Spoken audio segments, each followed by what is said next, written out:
Hello! Wow, we've got a new intro. I didn't know there was a new intro. That's exciting. It's like rock music and everything.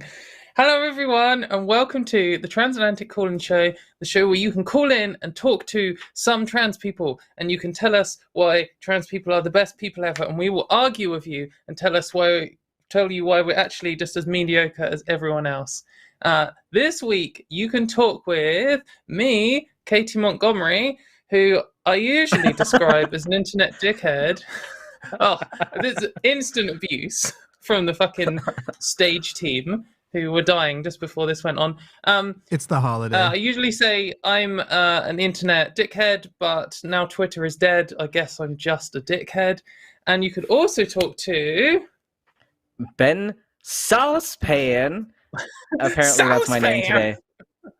And I'm a fourth-year medical student, almost done. I'm like 150 days away from being done with medical school, at which time I will be an actual trans person and an actual doctor. And then people might take me seriously. But until then, you can take me not seriously and just tell me that I'm too stupid to know what I'm talking about. That's why we're here. Yeah, I mean, that's what people do. Cis people, you like to say we're too stupid to know anything, whilst proving that you're too stupid to know anything. Why not call in? That'd be great. Not all cis people. Hashtag not all cis people. Hashtag not all saucepans. So apparently this week is like Thanksgiving or something. Is that like some American thing you do where you all shout at your family members or something? Yeah, you eat a lot, you drink a lot, and you yell at each other. And like beforehand, you're all excited to go see family, but that after 5 minutes turns into, I never want to see any of these people again until next year. And a huge amount of like the people at your table will say a prayer where they'll thank God for the things that the people at the table did for them instead of thanking those people. It's dope. Sounds great. It sounds like our Christmas, because that's like our big family gathering event where everyone comes and you eat too much.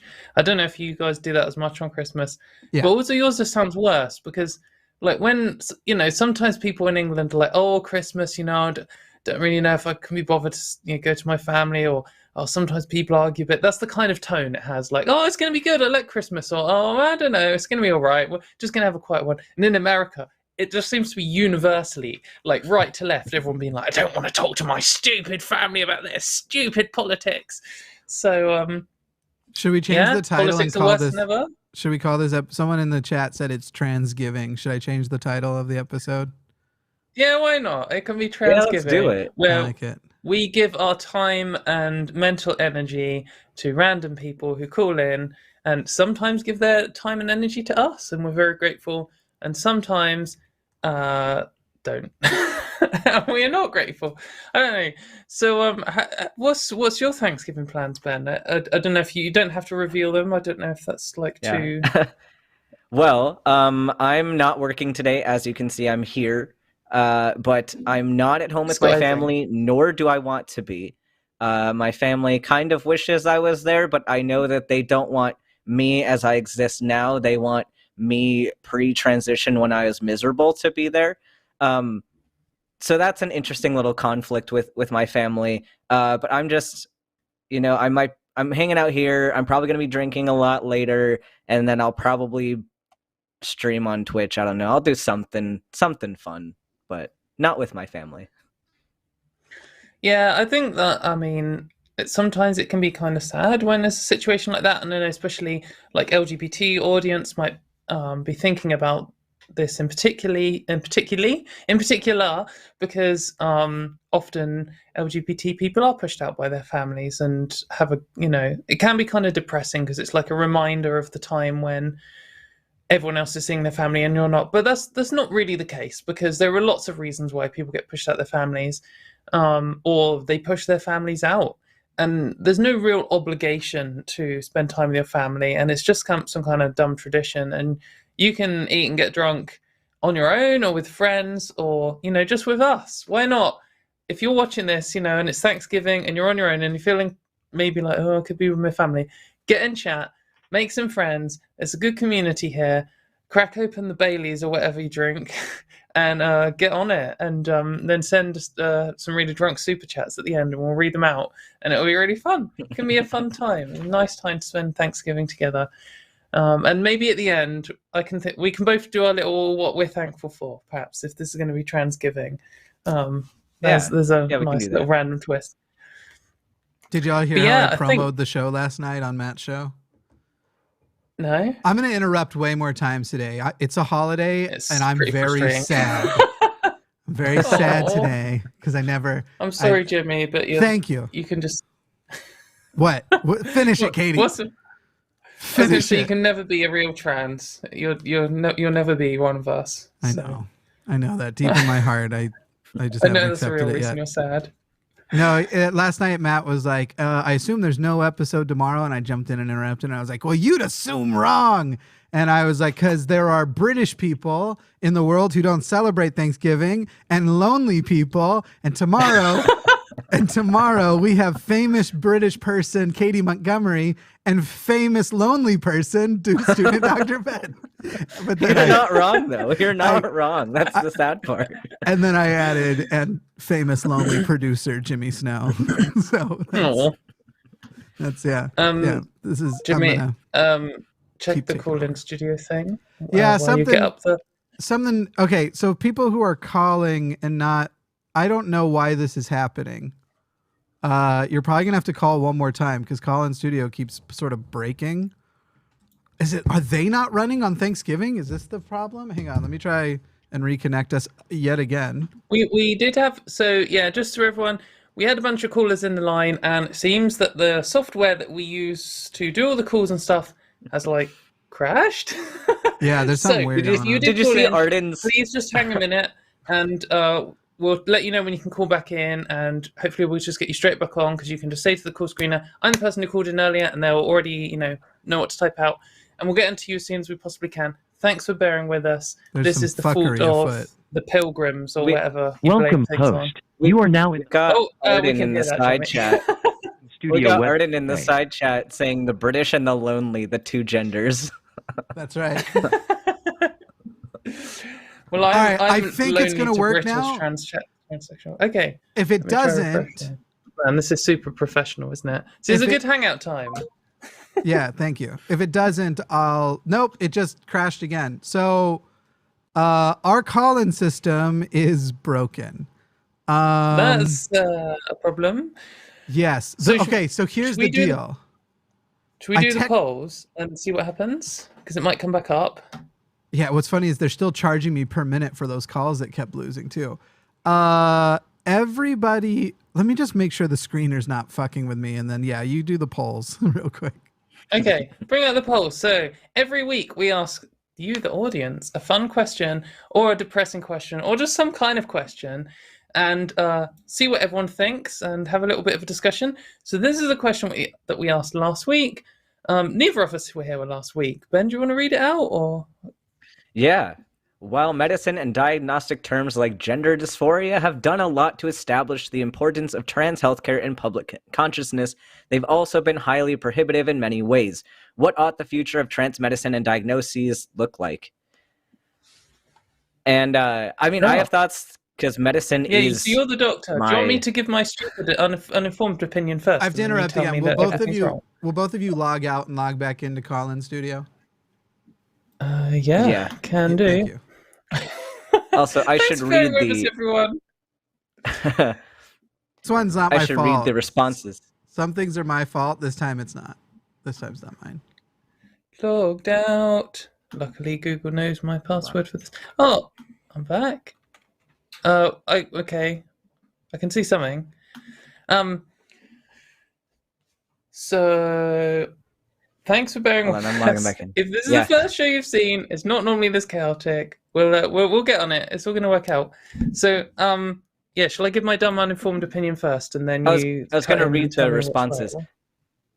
Oh, okay. We had 78% of people said informed consent clinics with focus on bodily autonomy. 5% said that they're fine with the current system. 13% said better, newer medical diagnostics, and 4% said degenerates don't deserve healthcare.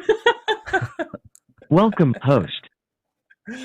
I can hear that. I know, Okay. but I don't have a way to check it without you all, so I have to hear the first 2 words and then reconnect. Okay. Yeah. Well, it's good that most people seem to think that bodily autonomy and informed consent is the way to go. And like, I think lots of these terms that we said, you end up hearing trans people say, "Oh, bodily autonomy, informed consent," and all these things. But I mean, that's just like how most healthcare works.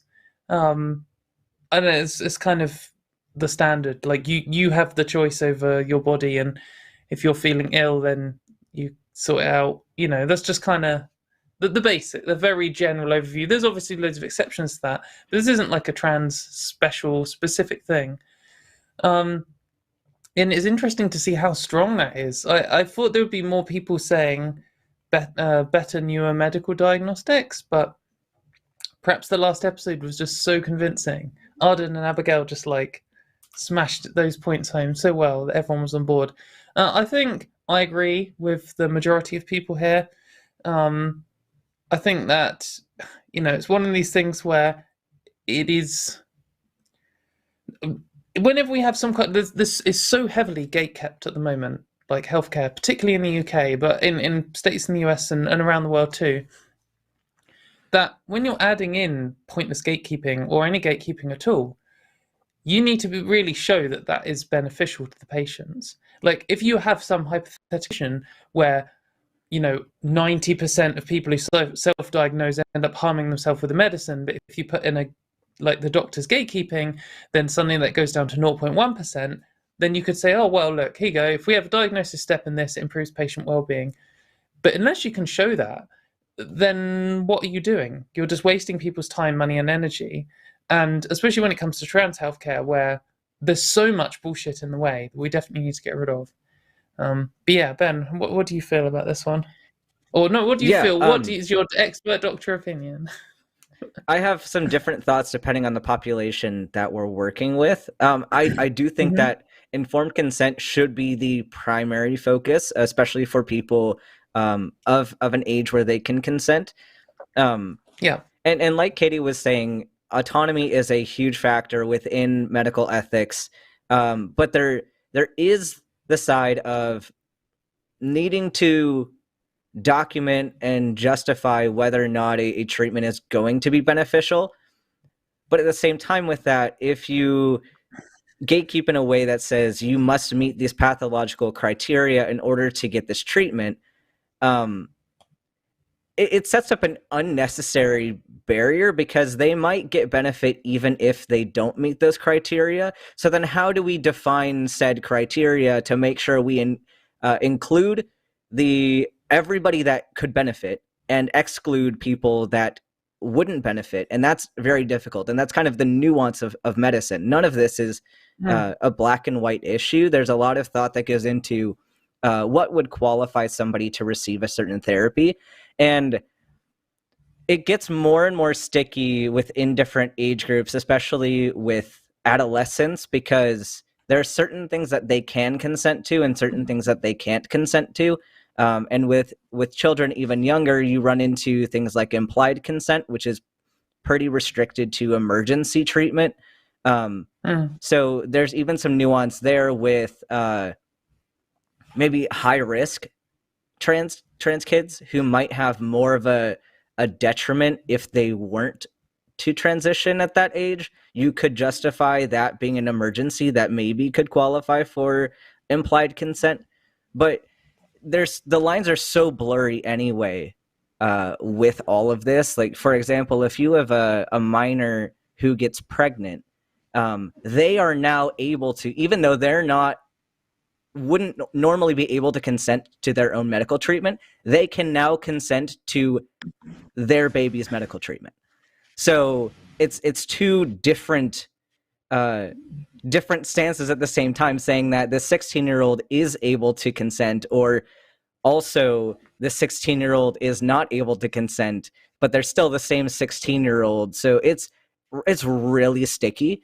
I am in favor of having newer diagnostic tools just so that we can better include all of the people that would benefit and exclude the people that wouldn't. If we can prioritize things with high specificity and high sensitivity, that would be great. I don't think that would be a downside. So I think we need a combination of the above, and it just essentially gives doctors more tools to use to say, hey, I believe that this person would benefit, and here's why. And the tool isn't necessarily to categorize them and say, well, they meet this very specific criteria and only people with this criteria can get treated. It's saying, here's likelihood of risk, here's likelihood of success, and it's just a more objective tool to help you make your decision. I don't know if that was like, I don't know if I muddied the waters more or if I clarified anything, but I hope it helped somebody out there. No, I think on the black and white thing, it's a good point, because often when you think of healthcare in a really kind of naive way about something you don't really understand, you think, well, like, leg's either broken or it isn't. Like, they either need a cast or they don't. It's like, it's simple, isn't it? But actually, that's not really the case. And I think an example I often use is like with headaches. Like, everyone's had a headache. It's one of the most basic things that people can have.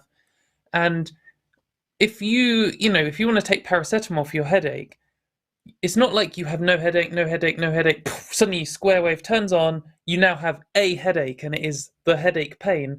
And when you know that's the time to take the medicine. Like, sometimes headaches slowly creep in. Sometimes you just have a little bit of one, you're like, oh, it's not really worth me taking a paracetamol, I'll just have some water or Tylenol or whatever you call it. And there's lots of grey area here, and some headaches are, debilitating, and some of them aren't really that bad, and it's the same with all medical conditions, really. You need to not just have some kind of strict, they must meet these 5 tick boxes, otherwise they get no treatment, because there are going to be trans people. And I mean, a good example is how healthcare used to be set up to only recognize like binary trans men and trans women, means that if you were a non-binary person or even a trans man or a trans woman who didn't really fit into the stereotype, then you could meet all the tick boxes bar one and be denied healthcare, and that could ruin your life. Whereas if we just had a slightly more flexible model that said, oh, look, this patient will benefit from some of the healthcare available and not from all of it, then you can make everyone's lives better rather than just trying to make people fit into rules. And I think that's, moving away from strict categorizations, seeing as the world doesn't fit into strict boxes, is a good, more intelligent way to do it. And we do this, like an example I want to use as a pulmonary embolism. Like, it's a very dangerous condition. If you get a blood clot in your lung, it's a blood clot in the lungs. Okay. So oftentimes you present with chest pain, shortness of breath, and if you get an EKG on them, you'll see very non-specific changes, like their heart rate's going pretty fast. There's a lot of things that can cause chest pain and shortness of breath, right? But with something like a PE, it can kill you pretty quickly. But there are degrees of severity of symptoms, and there are some cases, like when we're diagnosing a PE, if you have very high index of suspicion, like if you meet kind of all of these criteria that says, yes, I'm very confident that this is a pulmonary embolism, then oftentimes you don't really need to do other diagnostic tests. You just give them the medication before you actually diagnose the condition, because if you don't give them the treatment right away, they could die. But with other people who you're not as confident, like they've got the chest pain, they've got shortness of breath, but am I convinced this is a blood clot or am I convinced that this is something else? I don't really know. In that case, I would not start the therapy right away. I would wait, get the confirmatory test done, and then I would start them on the treatment. But their likelihood of survival is different. The one person that I'm convinced has this condition is probably going to die sooner than the person who had more vague characteristics. So that's a case where, like, theoretically, you'd want to get all the data first, but it might not actually be the most helpful. And with trans people, it might not be the most helpful to get all the diagnostics done first. It might be more beneficial to treat them as if they have it, right, and then worry about that other stuff later. Yeah, it should all be about balancing risks and benefits and considering the difficulty of various steps in the process and what extra thing they gain. I mean, you might find that you can make yourself 1% more sure if you wait an extra year and do an extra 100 tests, which costs $100,000. And then you've got to ask, is that really worth it? And, there's so much factors to balance here, and I think obviously I feel like kind of cringe saying the media likes to boil it down to two sides. That's just like what the media does. But it's also worth just considering that when you yourself are arguing for it or just considering it for yourself. But anyway, we've talked a lot about healthcare. We've had a lot of tech issues. The call-in studio is back up and running. If you were called in before and you're in the queue, please do call back. We still have some space, but it does fill up very quickly. The lines are full. Okay, we have no more space, but most of them are callback ins though, so that's the good news. Okay. Sometimes you can get in if a call is quick and they hang up, then there might be space after that. Anyway, let's go on to the next poll, which is this week's poll question, which we are asking. So talking of Thanksgiving, do you have to hide who you are when you're at family gatherings? The options are no, never have, thankfully. Just to a couple of people. Yes, I hate it. I used to, but they've come around and I don't see my family anymore. Comment. Well, you can comment for any of them, really.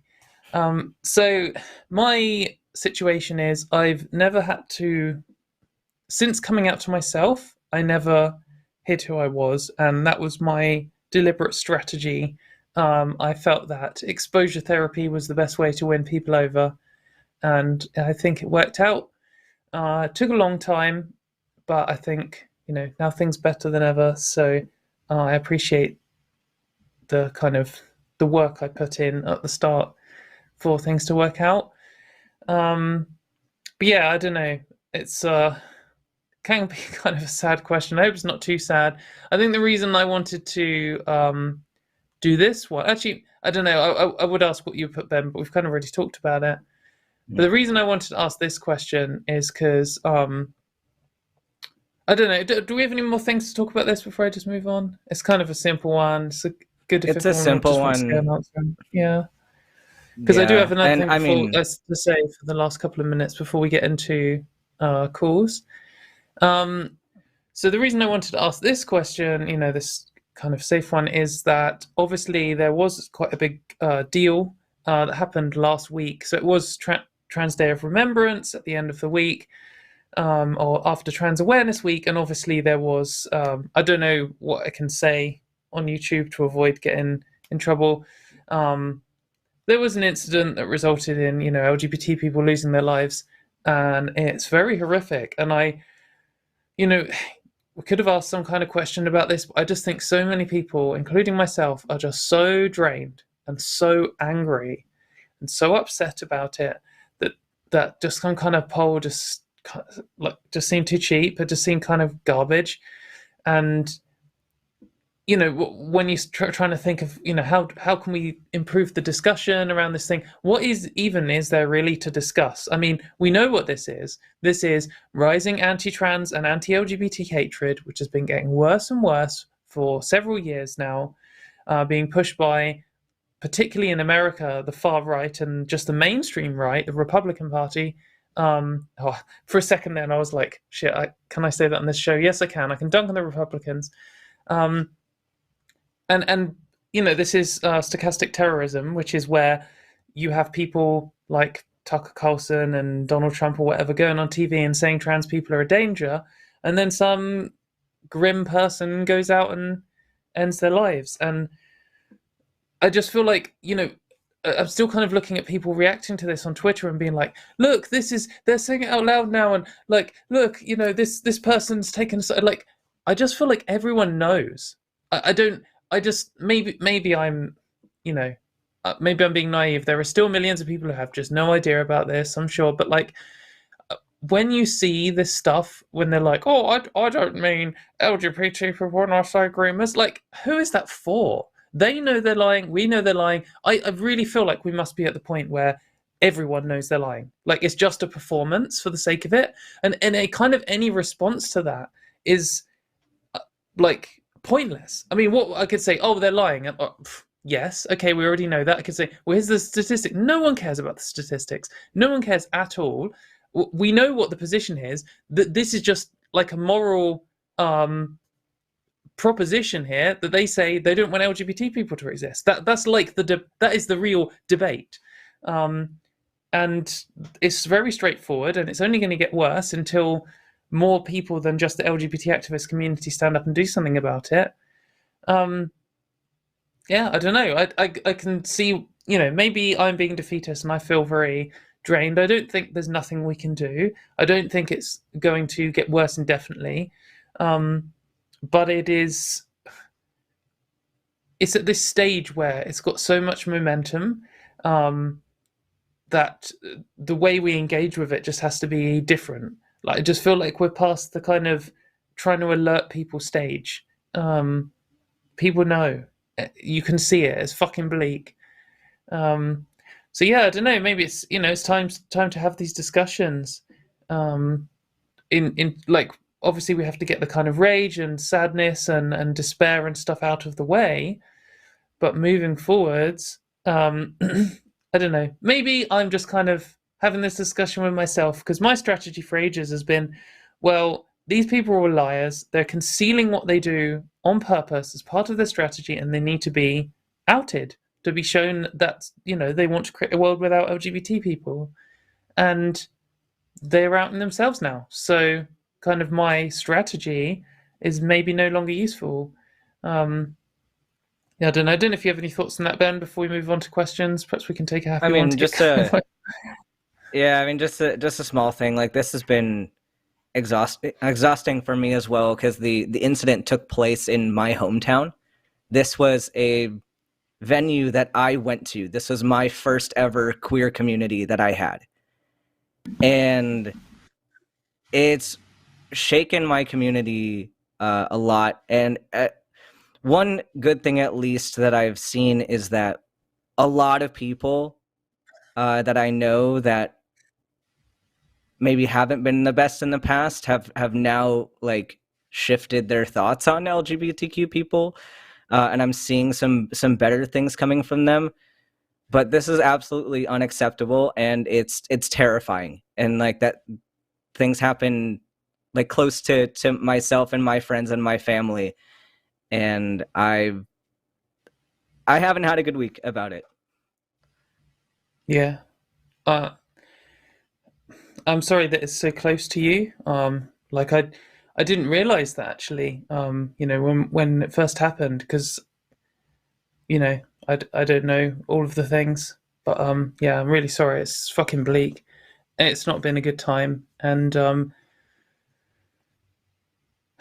yeah, I don't know. We're all feeling the same things, and maybe now's not the time for strategizing. It's just dealing with it. But we're here to get through this together. We can get through this together. The community's been through this before, and we're strong, and we're going to get through it, and we're going to move on, and we're going to be stronger when we come out the other side. So, sorry to start off on the bleak times, guys. Well, let's get some good calls in. Let's try and start with. You ready for calls, Ben? Yeah, let's do it. Okay. Right. So, let's talk to Jackie in Australia. Hi, Jackie. So you want to talk about coming out to people? Yeah, so I called in last week and got some good general advice about dealing with a conservative Christian family, which was good. And later today, I'm going to be telling my sister, who lives in the same city as me. And it's had me thinking about, in general, strategies for coming out, and I guess more broadly than just today, how and when to tell people. Like, I've also been looking for jobs after university, and for the most part, I've not mentioned anything, but for a couple I did, and I don't know whether I really should be or not. I don't know. I'd like to get your feedback. So just to clarify, when you say coming out, I assume from the fact you're coming out to your sister, when you then talked about jobs, you mean like you're early in transition at the coming out to everyone you know stage, not that you're a stealth trans person who is coming out to deciding whether to come out to work or not. Yes, sorry. Yeah. Okay. I haven't started medical transition yet. I recently accepted it. Yeah. Yeah, that's cool. So I can tell you what I did. I actually came out to like 81 people, either one-on-one or in pairs, like as couples, in person or on the phone, and it was very draining. It took like a full year, but I wanted to. For me, it was one of the most important things. It's probably the most stressful part of transition for me was the idea that I might lose friends or family. And I wanted to just put in the maximum amount of effort I could and do everything I could so that I never, in my later life, look back and thought, oh, if only I had done X, or if only I'd done Y. And that is because it was important to me. And it's not the same for everyone. I actually, at the same time I was coming out to people, I knew one lady who I haven't heard from since, who I was in a group chat with, who she didn't tell anyone. She literally just switched like presentation and just turned up to university like after the weekend. It's just like, I'm a woman now. And I was like, well, that is a different strategy to me, and myth sounds pretty mad to me, but you know, people do different things, and if that worked for her, if that's what she wanted to do, then fair.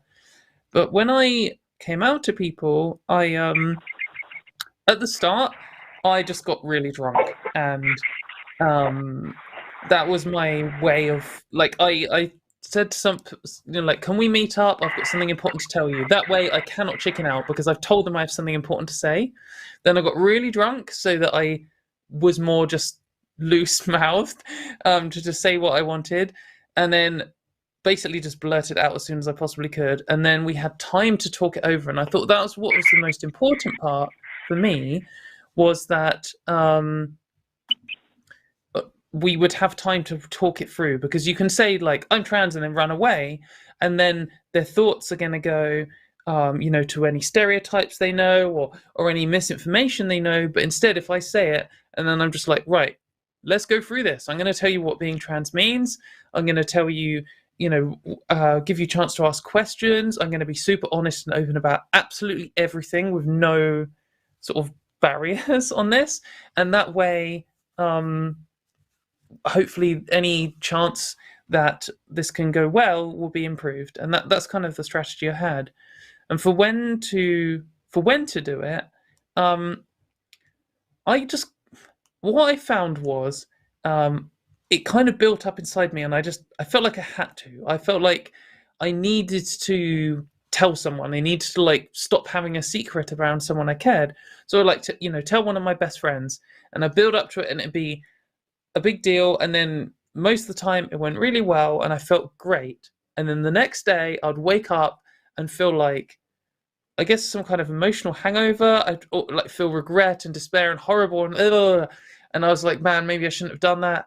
And then like after one day I'd kind of feel fine, and then a couple more days I'd be like, I need to tell someone else. Like it was kind of building up on me. So for me it was just kind of like almost like dominoes, in that I just, as soon as I had energy to do it, I strategized on who best next to tell. And incredibly, one thing I want to say, which I don't know if I've really said enough, and this was a long time ago, but a real testament to my friends and family, that none of them already knew when I came out to them. No one, if they broke a secret, it didn't get to my friend group and my family, which I think, you know, I'm quite proud of them for that.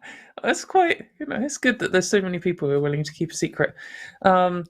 So yeah, but just before I hand over to Ben, in terms of like when's the best time, I kind of feel like there's no good time really. Like there's no perfect time. There's always going to be some kind of thing. Like when I was going to tell my brothers, I was like, oh, they've got exams coming up, and you know, when I was going to tell some of my friends, I was like, oh, but you know, they're moving house or something. And the thing is, there's just always something. You've always got lots of work on, or there's always, you know, some exam coming up, or unless like, don't tell someone like at a funeral, or you know, the day after their dog's died or something like that. There is a time when it's the worst time to tell someone, but generally, unless there's some major event which is, you know, stressing that person, I think there's no good time. And the thing is, this is such a big piece of information that it's not like, oh, this person's got a busy day and you're going to tell them it's going to be inconvenience. Like,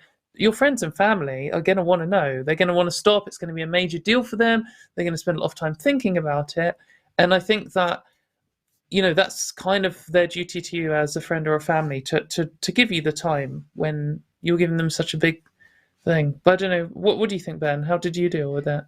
So my experience is different because my family are incredibly religious, and I knew that they were not going to be happy because I already had come out to them previously about being gay and being an atheist. So, and that was the worst. Like coming out to people that don't like you is the worst thing in the world. And I hate that anyone has to do it. But the way I approached being trans and coming out as trans in my family, I took a very different approach to Katy, in that I wanted the screaming match to not happen as much as possible. So what I did was, like, my family kind of saw me throughout the beginning stages of my social transition, and they didn't see as much of my medical transition, but they had seen me cut my hair. They had seen me dress differently. Like, they had seen certain things. And my goal was kind of to keep feeding them little hints and then let them reach the conclusion on their own. And even if they saw me online saying anything about being trans or whatever, I wanted them to see it ahead of time, because I knew that they were not going to be happy. And if we were in the same room when that happened, it would just be an explosion and it might not be safe. So I let them have that, let them have their time to process, to really think about what they're going to say, think about how the encounter is going to go. And then I ended up talking to them several months later, and this was a year ago. And it went poorly. But I think it went less poorly than it would have, because at least we had a discussion. We didn't just have a shouting match. It wasn't just a, like, I hate you kind of thing. Like, they expressed their disappointment, but it was, they had already practiced how they were going to articulate, and I had practiced how I was going to articulate. And I think it was better. And then it also kind of showed them that, like, their approval isn't necessary for me to go through with being myself. Like, I don't need their approval. And I had done this before I even talked to them. They know I don't require their approval. I'm not going to say exactly what things they said to me, because they said some very terrible things to me that kind of ruined my whole perception of them. But that's kind of my I hate confrontation way to approach it. And I don't know if that's more helpful or if Katy's way is more helpful. We all have different experiences, but that's how I handled it. So, Jackie, how do you feel to that response? Some of it was actually breaking up, but I can watch it again. So I guess one thing I was going back and forth on was, I wonder whether I should present femininely when I was meeting up with my sister this afternoon to bring up the conversation. But then I was a little concerned about, I guess, starting the conversation in a way where I hadn't said anything yet and she could jump to ideas. So I've ended up settling on not doing that. What did you two do? Yeah, so one of the things I really wanted to hammer home was that I was still the same person. Like, I think that, I have heard that some trans people like to kind of see themselves as changing to a different person, or they refer to like the old selves or whatever. I've even heard people talk about themselves before they came out as like a totally different person who's dead or something. I personally really fucking hate that idea. That made me feel absolutely awful, and I really wanted to hammer home that I was the same person. So when I met up with them, I just was how I always had been before that point, and we talked it all through. And then the next time I saw them, sometimes I said, I'm gonna perhaps wear more what I want to wear or whatever, or can use pronouns, whatever, and I built it up slowly. And that was, I don't know, it did work. Maybe I went unnecessarily slowly, but I wouldn't necessarily advise it, because otherwise, like, perception is a big deal for a lot, for everyone really. And if you turn up looking all different, that's suddenly gonna fry her brain, and she's gonna want to ask all about that.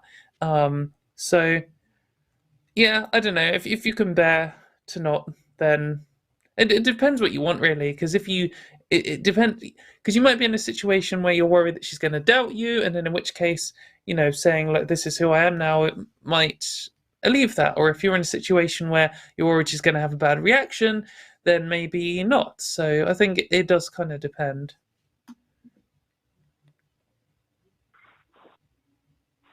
What do you think, Ben? Yeah, that's pretty similar to what I was thinking. Okay. I think my thoughts on that don't matter as much, because I'd always dressed pretty androgynously, and it's different for trans guys a lot of the time, especially earlier on in transition, because we usually don't look that much different, especially when we're just starting. It's the line between butch lesbian and trans man is often blurred by people that don't know you. So I didn't worry too much about that, but I think my experience is different than yours. I think it is worth noting maybe that in some ways for cis women it's more acceptable for them to dress in a like stereotypically masculine way than for cis men to do in a stereotypically feminine way. So you can kind of, as a trans man, maybe just kind of either always or just kind of slide over there without people really asking questions. But like as someone who everyone thinks you're a cis man, if you do anything, people notice straight away. I mean, I was thinking about this the other day actually. When I was like half out to people, and I went out to the pub with some people who didn't know that was coming out, and I had my long hair for like most of my life, and I cut it all off because I'm an idiot, and I was growing it back, and it was just getting to like this shoulder length or whatever, and I had my parting like to one side, and I was in this metal bar, and this metal guy who I'd never met just came over to me and corrected my parting of my hair to the center of my head, because that's what metal men do, and metal women have it to the side. And I just remember thinking like, man, even the smallest thing and they notice. It was just such like a so nonsense. But yeah, I don't know. Good luck with talking to your sister later. I hope it goes well. Have you got any final thoughts before we move on to the next caller? Yeah, thanks. That was helpful. I'll have to listen to some of it again. Like I said, it's breaking up a bit. Yeah. But yeah, that was good. And just wanted to back up that Mayor is disgusting slime. Yes. You can leave that's the now. hashtag Team Katie. You can leave now. Thanks, Jackie. Best caller of the day so far. Bye. So before we go to the next caller, we have like some exciting announcements. One exciting announcement is you can like support this channel in multiple different ways. You might not know, but we have a Patreon for the channel, but also just for the Transatlantic Call-In Show. So you can like support whichever kind of section of this that you like, or you can become a channel member in YouTube, which is just down below. And in that case, you get like all the cool chat features. I don't know if we've got many. Do we have any cool like chat emojis yet? We should do, and hopefully we'll get some more. But yeah, if you would like to support us, it really does make a difference. Yeah, so we're going to have some cool emojis coming out, and then you can be the coolest person in chat. You know, it is. You also it get does to make a bypass difference. slow mode. Oh, so you can write hashtag Team Katie like 30 times a minute, like just keep still spamming not it worth out. any That'd be points amazing. without the chat though. So yeah, okay. Well, anyway, actually, I was going to space these out, but while I'm in announcement mode, and just before we go on to the next caller, it's kind of exciting. But they're like this, although obviously this is the best show on this channel. If you would like to subscribe to this channel, there is already some good shows on this channel, like the Sunday Show and the Hang Up with Matt. But there is more shows coming. Like this channel is ramping up, and it's going to be super cool. So one show that's coming out is on Mondays, and it's called Skeptalk, and that's with Shannon Q and Forrest Valkai, which is really cool. Absolutely love them. Brilliant combo. I presume they are talking about Skep. So if you like to talk about Skep, that's right. Like, but also on Monday.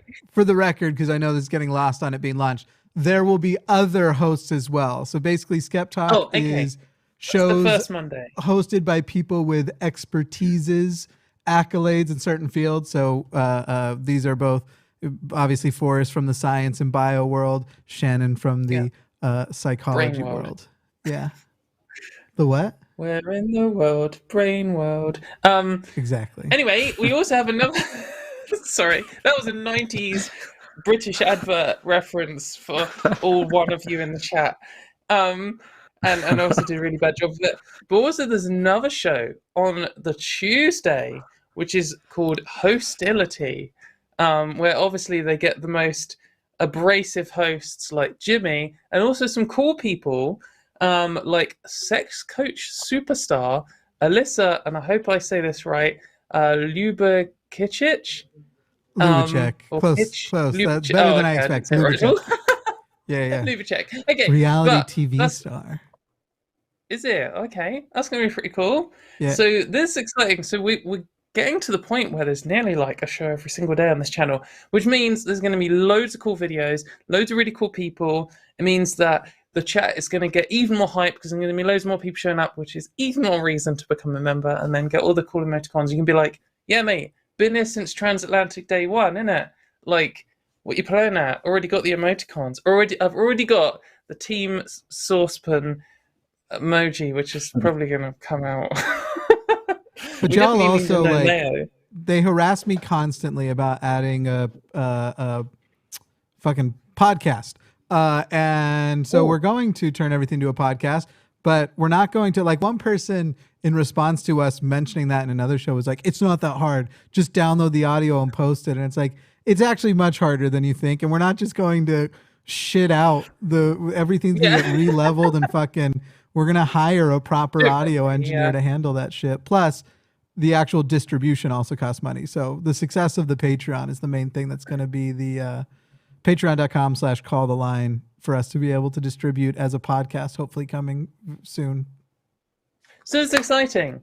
Anyway, let's cram some more calls in because we've had a load of text chat and we've had a load of like Jimmy chat. So let's talk about some trans stuff.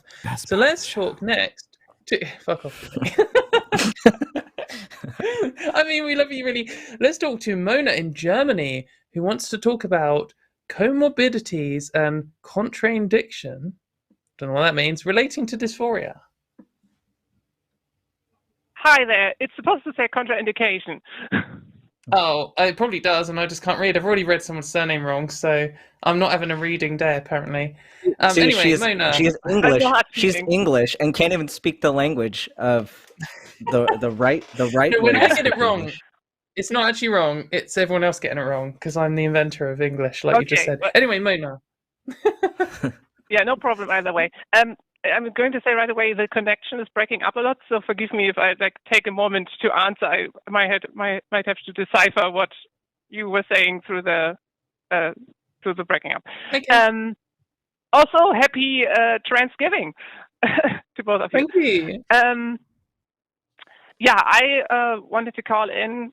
Actually, I wanted to call in last week about this because it was kind of fitting with what Abigail had talked about recently. But you also talked about it earlier, like the whole diagnosis process for gender dysphoria, and specifically how we basically set the boundaries and the exact criteria when it comes to like comorbidities and contraindications, like.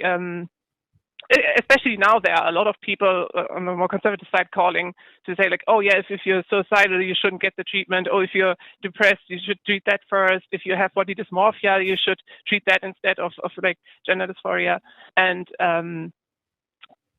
I think it's generally difficult to handle because, of course, like, I understand the concerns mostly, but we also have to acknowledge like it's technically possible that you can have like two problems at once, and then they might both need addressing, and one might be easier to address or more prescient or whatever. like specifically, like this is important to me because I have borderline personality disorder, and that was diagnosed very early on, and that actually slowed down my whole transition process immensely because basically the therapist, the psychiatrist all said, well, borderliners are kind of infamous for having a very shaky sense of self, for constantly reinventing themselves, for being very prone to self-destructive behavior. So we cannot trust you that this will last and that this is good for you. They gave me the diagnosis for gender identity disorder pretty much right away, but after that I had to wait for more than 6 years before they approved me for hormones. And even then it wasn't really because and even then it wasn't because they were certain that it would be fine, but because at that point I had just survived cancer, and they were kind of like, well, since you already kind of wasted, not much can go wrong anymore. And the wild thing is, to me, from my observation, I've interacted with a lot of people who have borderline personality disorder, that while there is this thing where you have a very unstable identity, I've actually never seen in me or in other people with borderline the gender identity changing. Like from my observation, that's actually something that holds stable through all the ups and downs of like how you reinvent yourself. But that's just my observation. Anyway, I just, again, I understand the base idea behind that, behind the caution, but I also think it's important that you don't actually make it like a hardline gatekeep, because people might have several problems at once and still deserve help. Yeah. Can I chime in on this one? This discourse around comorbidities and diagnosis is kind of ridiculous when it's a lot of the rhetoric is coming from people with no training as a diagnostician. And as someone who's receiving training as a diagnostician, their perception of what goes on in a diagnosis is skewed. They don't really understand the thought process of how to determine a diagnosis, and there are plenty of patterns that overlap, and that's why diagnosis is so hard on any level, because you do have to sift through some very muddy waters and some overlapping characteristics.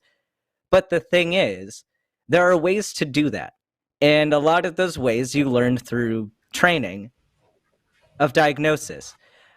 So a lot of the people, when they're saying that, you shouldn't be getting this treatment because what if you have this other thing? We're trained to address that. And that's what we're working through when we're working with a specific patient on their issue.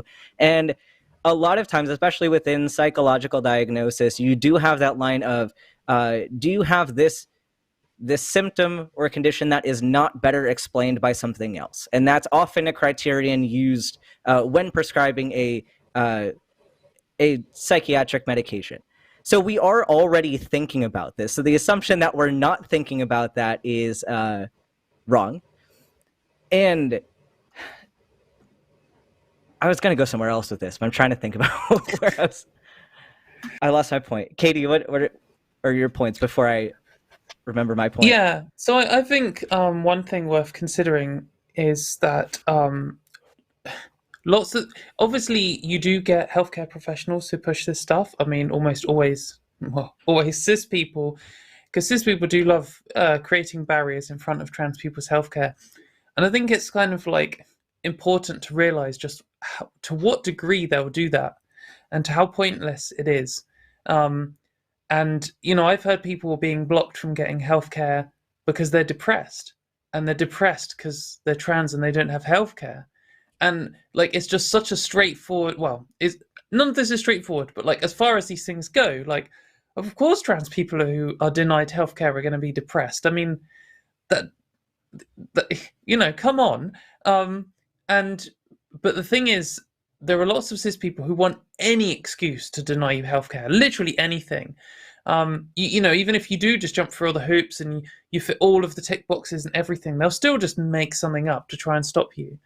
And when you can see this from all these anti-trans activists who they will constantly abuse trans people and, campaign to ruin our lives and, say all these disgusting things about us. And then all of a sudden, when we're talking about trans healthcare, they're really apparently concerned that, what about this is about trans people's well-being. We should make sure that no depressed person accidentally transitions. It's like, they don't give a fuck. They absolutely do not give a fuck. They want to cause as much harm to us as they possibly can all the time.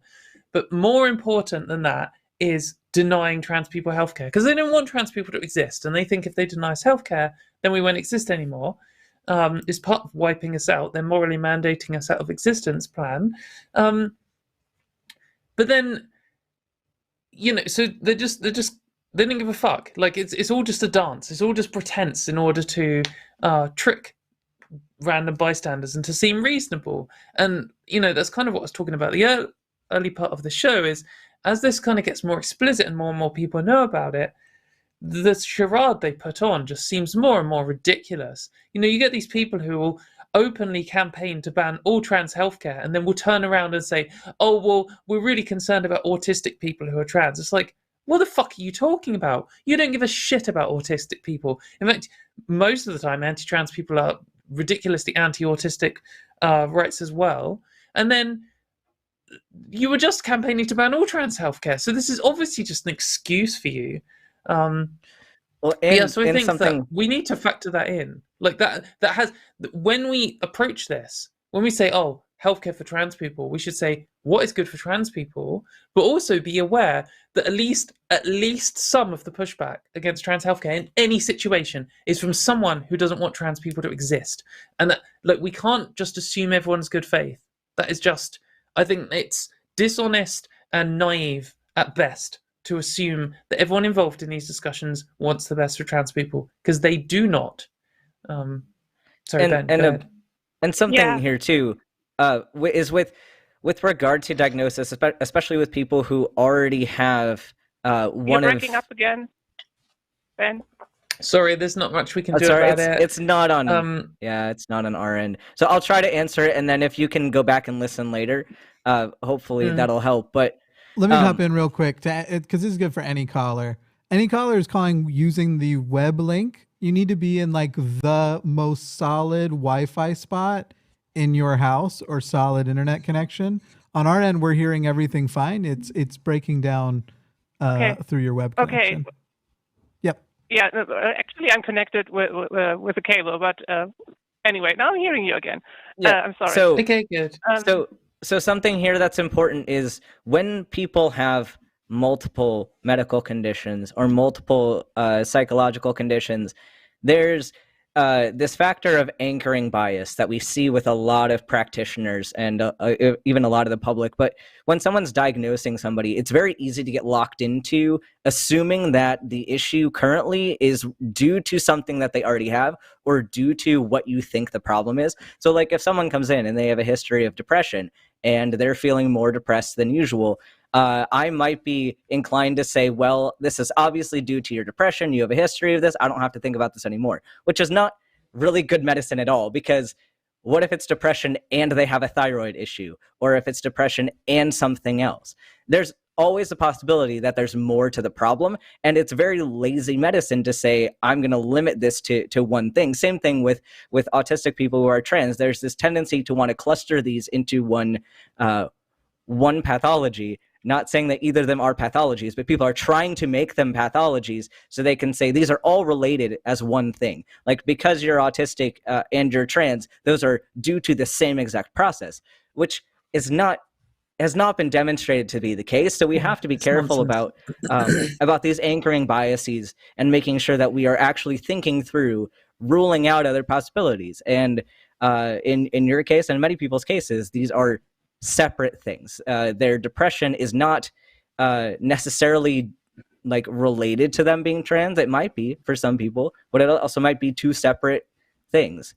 Just like you can have, like if you are, this is a weird situation, but like if you're having a heart attack and you get into a car accident on your way to the hospital while having a heart attack, you might have chest pain from both things. You might have chest pain from your heart attack, and you might also have chest pain from hitting the steering wheel on your chest. So, but there's still the same symptom, but two different pathologies. So hopefully that communication can get out. And I mean, my biggest thing is that people who don't know how to diagnose and are not diagnosticians should just stay the fuck out of it because it's none of their business. But right, you know, exactly.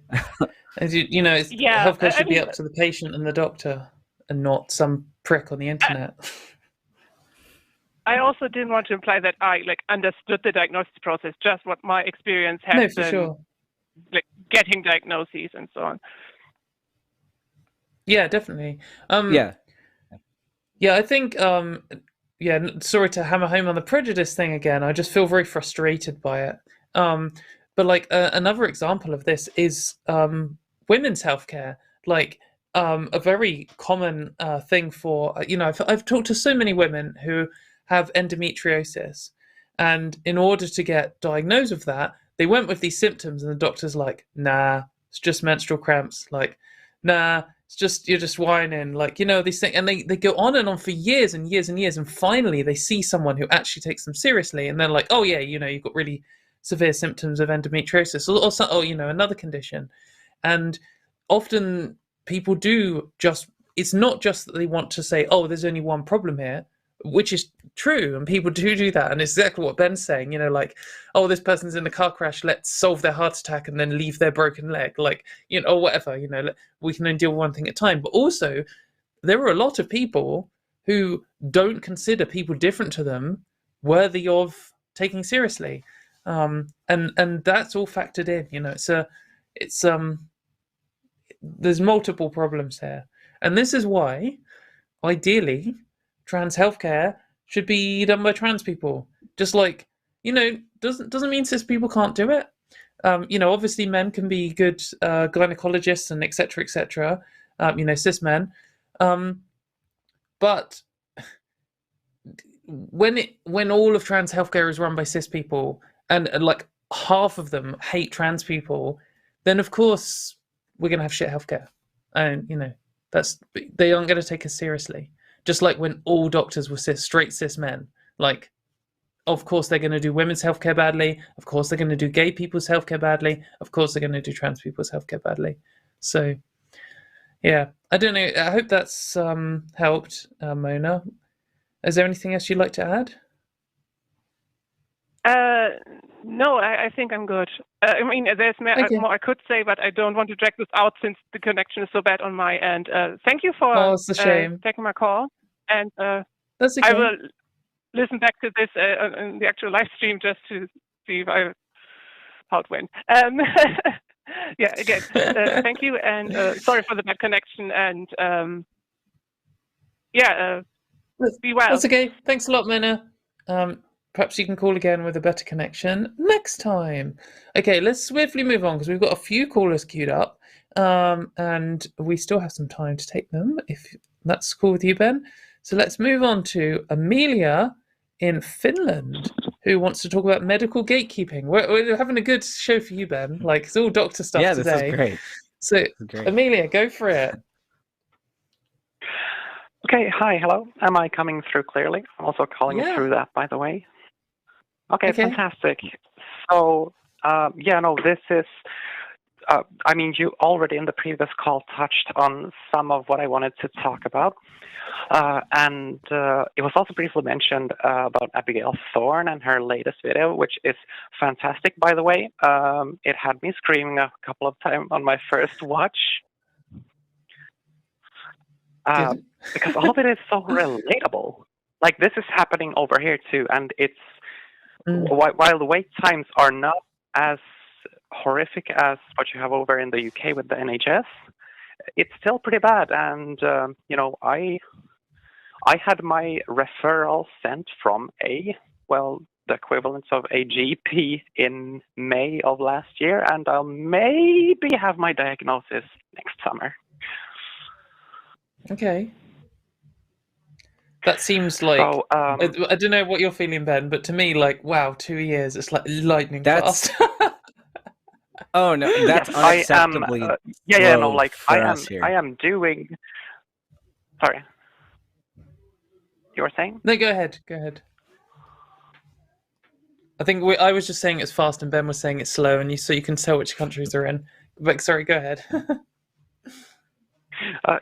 No, so this, I am in that sense doing this lightning fast because I'm lying about aspects of my life to get through them as fast as possible because I don't have the patience for this, and but I'm more so just wanting to discuss the alternative options here because for me personally, I could not stand the thought of having to go another 2.5 years at that point without any hormone treatment. So I'm getting that privately through actually a UK-based GP. Cool. But I'm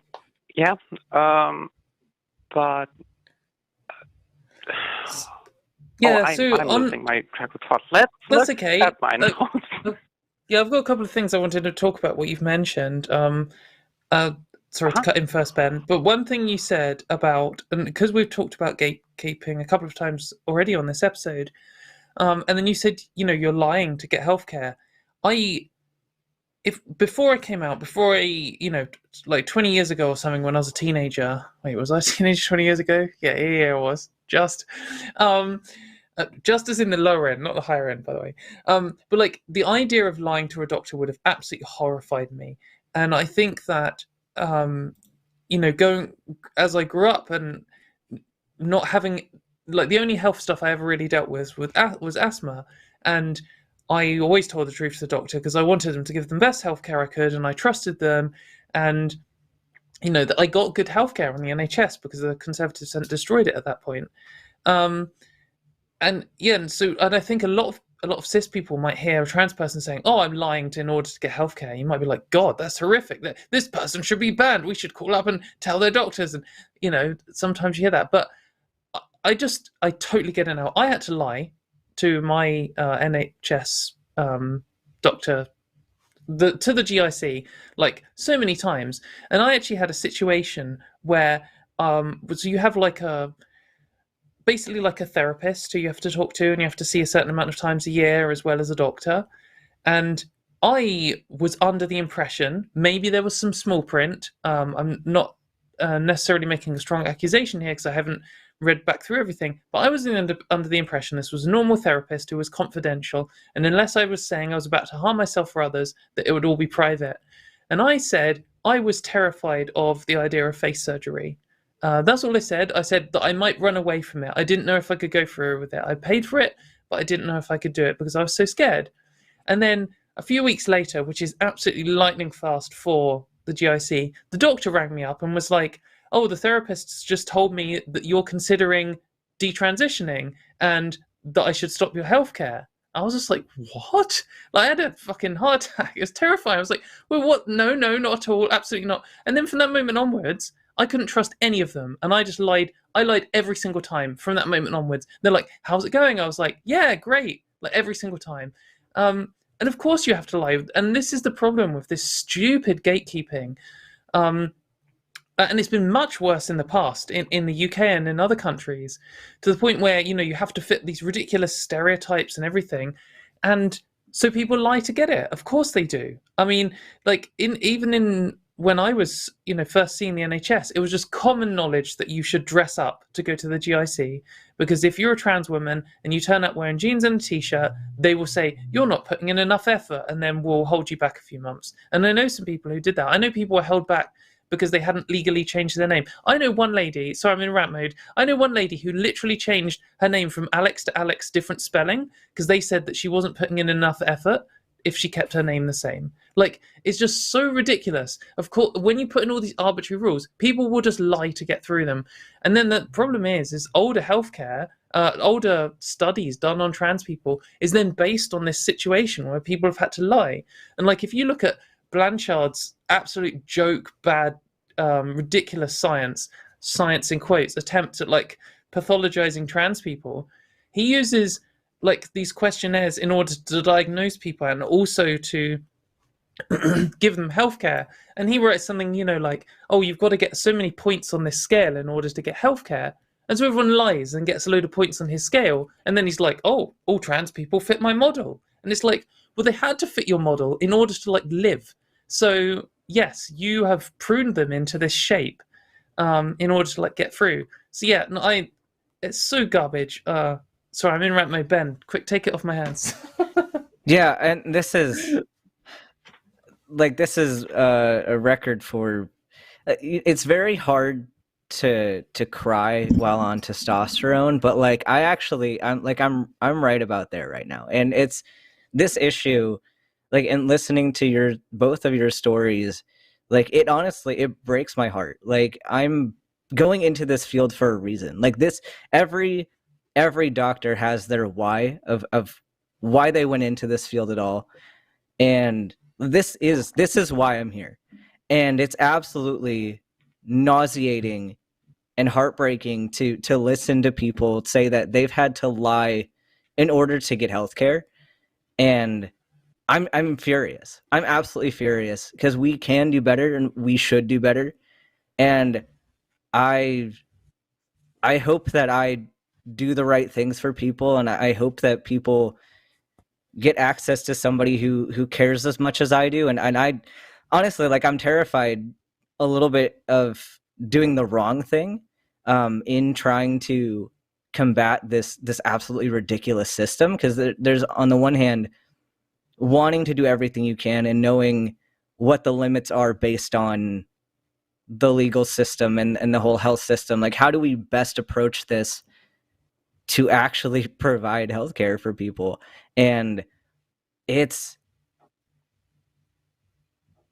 like, it's hard to think of a good answer. And I wish that you didn't have to go through any of this. Like, I wish none of us had to go through any of this. And I wish that I could just, like, take all of you into my practice next year and, like, provide all of you with all the healthcare you could ever need. But, like, I know I can't do that. So that's my thoughts on it. It's not very profound, but, like, I might cry on stream. You might see it. This is a tough subject, but I'm passionate. Like, I'm very passionate about this issue, and I hope I can do better. I think, and I think it's great knowing, like, there are passionate doctors out there, and I've had several really bad experiences. Like, not to try and bring you to tears, Ben, but, like, I had a GP afterwards. So I had already been through the whole NHS system. I was, like, I don't know, 4 years on hormones or something. You know, I'd already had at least one surgery at that point. And I moved to a different GP, and I said, oh, can I have a repeat of my prescription? You know, there's one I've been on for over 4 years. And she was just like, no. Like, I was just, what? Like, she was like, oh, I'm gonna write to the GIC to make sure you still need it or something. I was just like, she obviously, like, thinking back, she was not being obviously confrontational, but thinking back, like, that had to be malicious. It was just so pointless. And I was like, but I need this to, like, starting next week, I'm running out, because they then, after, like, I did a Karen and demanded to see the manager, basically, and they went and had a meeting with the doctors, and she was like, oh, fine, I'll give you, and she reduced my prescription from 6 months down to 1 month, so that I had to go back every single month, which was just completely ridiculous. Very stressful. But, like, that's why, you know, I don't really trust doctors when it comes to trans healthcare. This hasn't just been a one-off thing for me. It's been multiple doctors that have been fucking bullshit. And you often see, like, this is one of the discourse items in the UK, and hopefully it hasn't got to Finland, but we'll have, like, some doctor will have, like, a, you know, an LGBT flag pin on their coat, or a little thing in their office will say, you know, I support LGBT people or something. And all the transphobes get really offended by it, obviously. And they're like, why do you people need to do that? Why do you put your pronouns and thing? And it's because I don't trust, like, realistically, I don't trust doctors. And some of my best friends are doctors, but I can walk in, and if I saw a doctor with, like, you know, the progress flag on their, like, jacket or something, it would be like being a kid again when I was telling them my symptoms of asthma, and I just trusted someone who knew more than me. I have my badge reel I wear has the rainbow flag and the trans flag, and says, "You're safe with me." And, yeah, exactly. And I wear that every day. This isn't because I don't feel like, you know, it's not because I feel like the doctor's about to physically fight me. It's because I feel like I don't go in so distrusting that, you know, I don't give them any information or anything. But I go into the doctor every time I see a new person. I go in the back of my mind knowing this person might be gender critical. They might maliciously try and hurt me through their power, and I have to be aware of that and act on it if I sense it happening. And it can make you twitchy, and that's why people don't trust doctors. Straight up. I want to offer up a little bit of good news. At least this isn't, I guess, relevant to either of your countries, but last week I had a virtual meeting with 5 other either doctors currently or medical students from the United States military, and all of us are trans men going to be providing gender-affirming care and who are working within the system to change things. There's also, I know, several other trans med students in 4th year right now who are about to graduate and enter residency next year. And I wish we could give some love over to Europe, but I'm hoping that we're going to be making some changes here. And I still want to make this app where we have a list of providers who are willing to, not be assholes to trans people and actually do their job. I want everyone to have access to safe care wherever they're at. And I think I want to find some way to make that information public. And that'll be, years down the road for me to develop something like that. But hopefully we can get something together, because I think it's necessary, even beyond gender affirming care. If Katie has to go see somebody for asthma, I'd like her to be able to go see somebody who's safe. And so whether you need a pulmonologist or someone needs a neurologist or a nephrologist, what have you, people should be able to access safe care in whatever specialty. So hopefully soon that will be an option. But there was a lot of talk about doctor stuff, but what I'm hearing is the United States is breeding a super soldier army of trans men doctors who are they going to parachute into other countries, and that they'll be unstoppable, hench as shit, and all of them doctors able to heal each other up. Dangerous stuff. Yeah. Anyway, the ones that I know, at least the ones on that call, just for reference, I think 2 of them are pediatricians. One of them's currently family medicine. I'm going to be family medicine, hopefully. One's going into psychiatry. So we have a good range of people. One's a necromancer. One's necromancer, yeah. Anyway, Amelia, did that help? We kind of took one point that you said and span off with it, but I hope that was useful. It has certainly been useful. I was looking forward to get you talking about this, of course. Wasn't exactly what I called in about, but I am glad that you went off as you did. Also, as for the army of trans men doctors, that alone makes me consider moving. However, the US, so still not the safest option for me. Yeah, not really. But yeah, sorry that we kind of didn't really cover exactly what we were talking. I would like to move on to other callers. We've still got a couple of people in the line and we've only got a few minutes left. But maybe you could call in next week and try and steer me on to a different rant that's actually relevant to what you wanted to know. Absolutely. It was fantastic getting to talk to you for a brief time here. I've been a long-time follower. I've actually been watching the Transatlantic Call-In show since the very first show. So yes, mate. Yeah, honored to be here. OG. Cool, amazing. Thank you very much, Amelia. Thanks for calling in. We'll talk to you again soon. Yeah. Right, so let's try and cram in some more callers. Let's talk next to N in Mexico.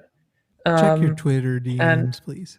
They want to talk about misinformation in public education. Hi, Enan, we can hear you. Hi, can you hear me? Yeah. Yes. Go ahead. Okay. Hello. Okay. Well, I even wrote some notes in my notebook about this to have my thoughts clear.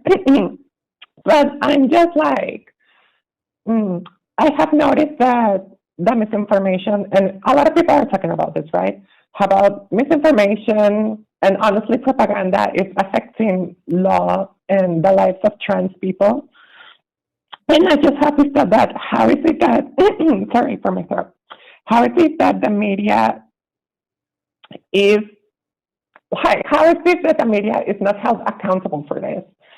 Because, for example, I know, if I'm correct, that in Canada it's illegal to spread hate speech, like in the country.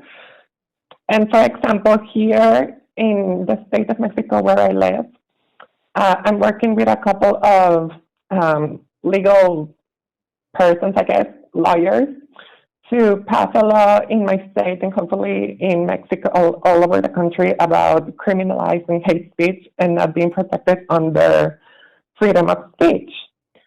And I just think that,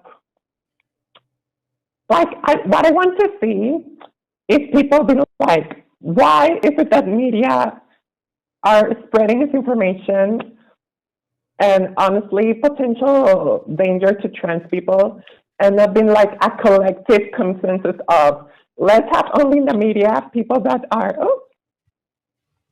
and not a collective consensus of let's have only in the media people that are experts on transgender individuals and our lives and our health and our healthcare, you know. So yeah, that's one aspect of it. Yeah, I totally hear you. I think, you know, the media is causing so much damage, particularly to trans rights, but to LGBT rights and women's rights, and you know, all kinds of things. And the media in general is obviously a very clumsy tool. It can be great. It is a good human invention in general, because it can both traditional media and social media can help us hold power to account, and, you know, spread vital information and all this kind of stuff. But it's a very clumsy double-edged sword in that it can amplify bullshit. And we saw that, you know, with climate change denial and all kinds of things. But I think in the case of trans people, we're in a situation where there's a few overlapping factors. And one is that this is kind of the first time that a lot of cis people have ever really been aware of trans people, like the last decade. And they kind of see us like when they go to a zoo, because they don't have trans people in their lives, and they're the ones working in the media. You know, there aren't many trans journalists, and I doubt there are any trans editors in major news, and that means that they're kind of treating us like if they were doing a story on like goats, or a story on like, you know, rock formations or something. They're just kind of looking from a distance, and the first person they meet who has something to say, they're just going to kind of believe it because they don't know anything. And that means that the people who have a lot invested in lying about trans people and have more time and power and are free from the repercussions of this, in a way that trans people aren't, they're the ones who are going to be heard, and they're going to be raised up. And especially when they're trying this, like, oh, I'm pretending to be a liberal, concerned citizen, and I just want to hear both sides. And, you know, the media is an absolute sucker for that bullshit. So that's one of the factors. But another is that I think a lot of the world is currently in a lurch towards the right wing politically. And that means they're the people in power. I don't actually know about Mexico, and perhaps you can say in a second. But certainly lots of countries are seeing this kind of lurch to the right. And that means the people with the power are right wing and are more likely to be opposed to LGBT rights. And so they're going to be invested in opposing us for their own ideological reasons, but also because, well, generally right-wing politics is crap and it kind of destroys the country. And their way of dealing with that is to scapegoat. I mean, it's so predictable that just when you get a right-wing government, you get a scapegoat. And I do think all governments scapegoat to a certain degree, but particularly like further right governments love picking on minorities and putting them in as an outgroup. I think having an outgroup is like an essential tool for their political tool belt. And so that is why we're seeing that too. And particularly in the UK, where this is very well funded and we have a very incestuous media, they are churning out anti-trans takes, and they're all arm in arm. You know, the far-right extremists who are ideologically driven, the right-wing power-hungry people who just want a scapegoat, and you know, kind of the want to seem like an unbiased person looking in who doesn't know any trans people but sure knows a lot of transphobes, all of them end up working together and creating all misinformation. And just on the hate speech thing, the idea of, outlawing hate speech and calls for genocide and all this kind of extreme stuff, like some countries like Canada have, and in fact the UK has laws against inciting racial hatred and hatred against gay people. Those laws, are good in principle, but in order to get them passed, you have to have the people in power, or the majority of people, in favor of them. And if the majority of the people in power are transphobic, then they're not going to like that, because it's going to criminalize some of what they say, because lots of them are calling for trans people's death, or inciting hatred against us. So they're going to resist these laws with all of their might, because it stops them doing what they want to do. But yeah, I don't know, Ben, what do you think? Have you got anything to add?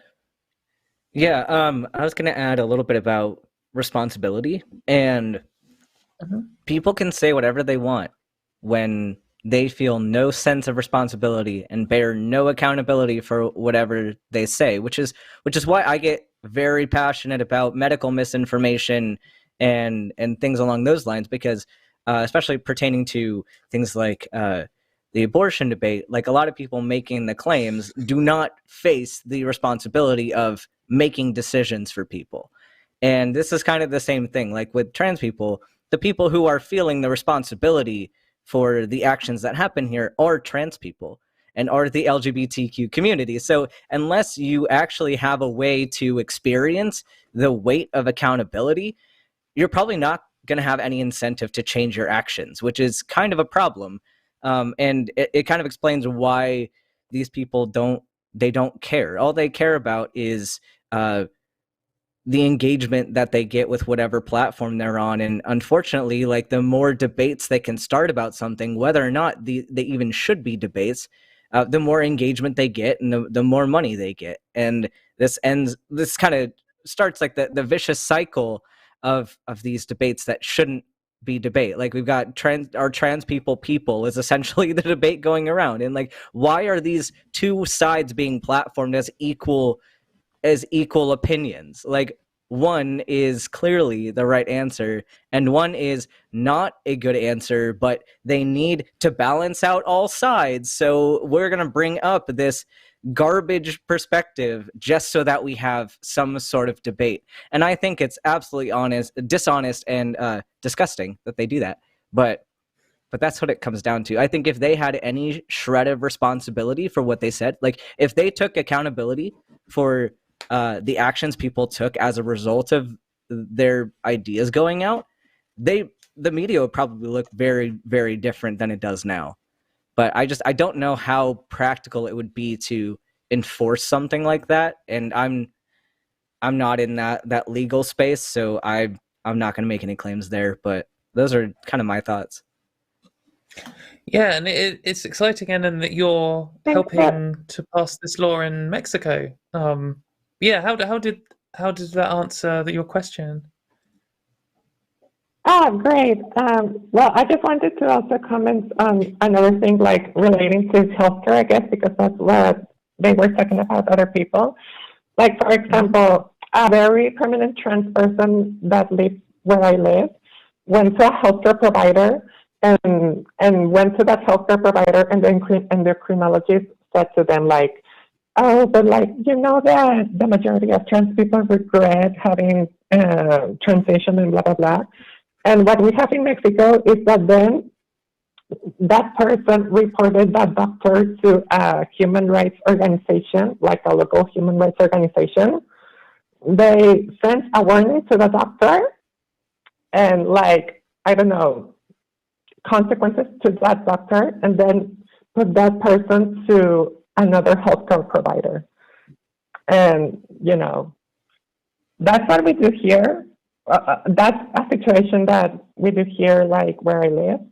And I just have this thought, like, you would think that since doctors are study science, that they would be like, not have oppressive religious views.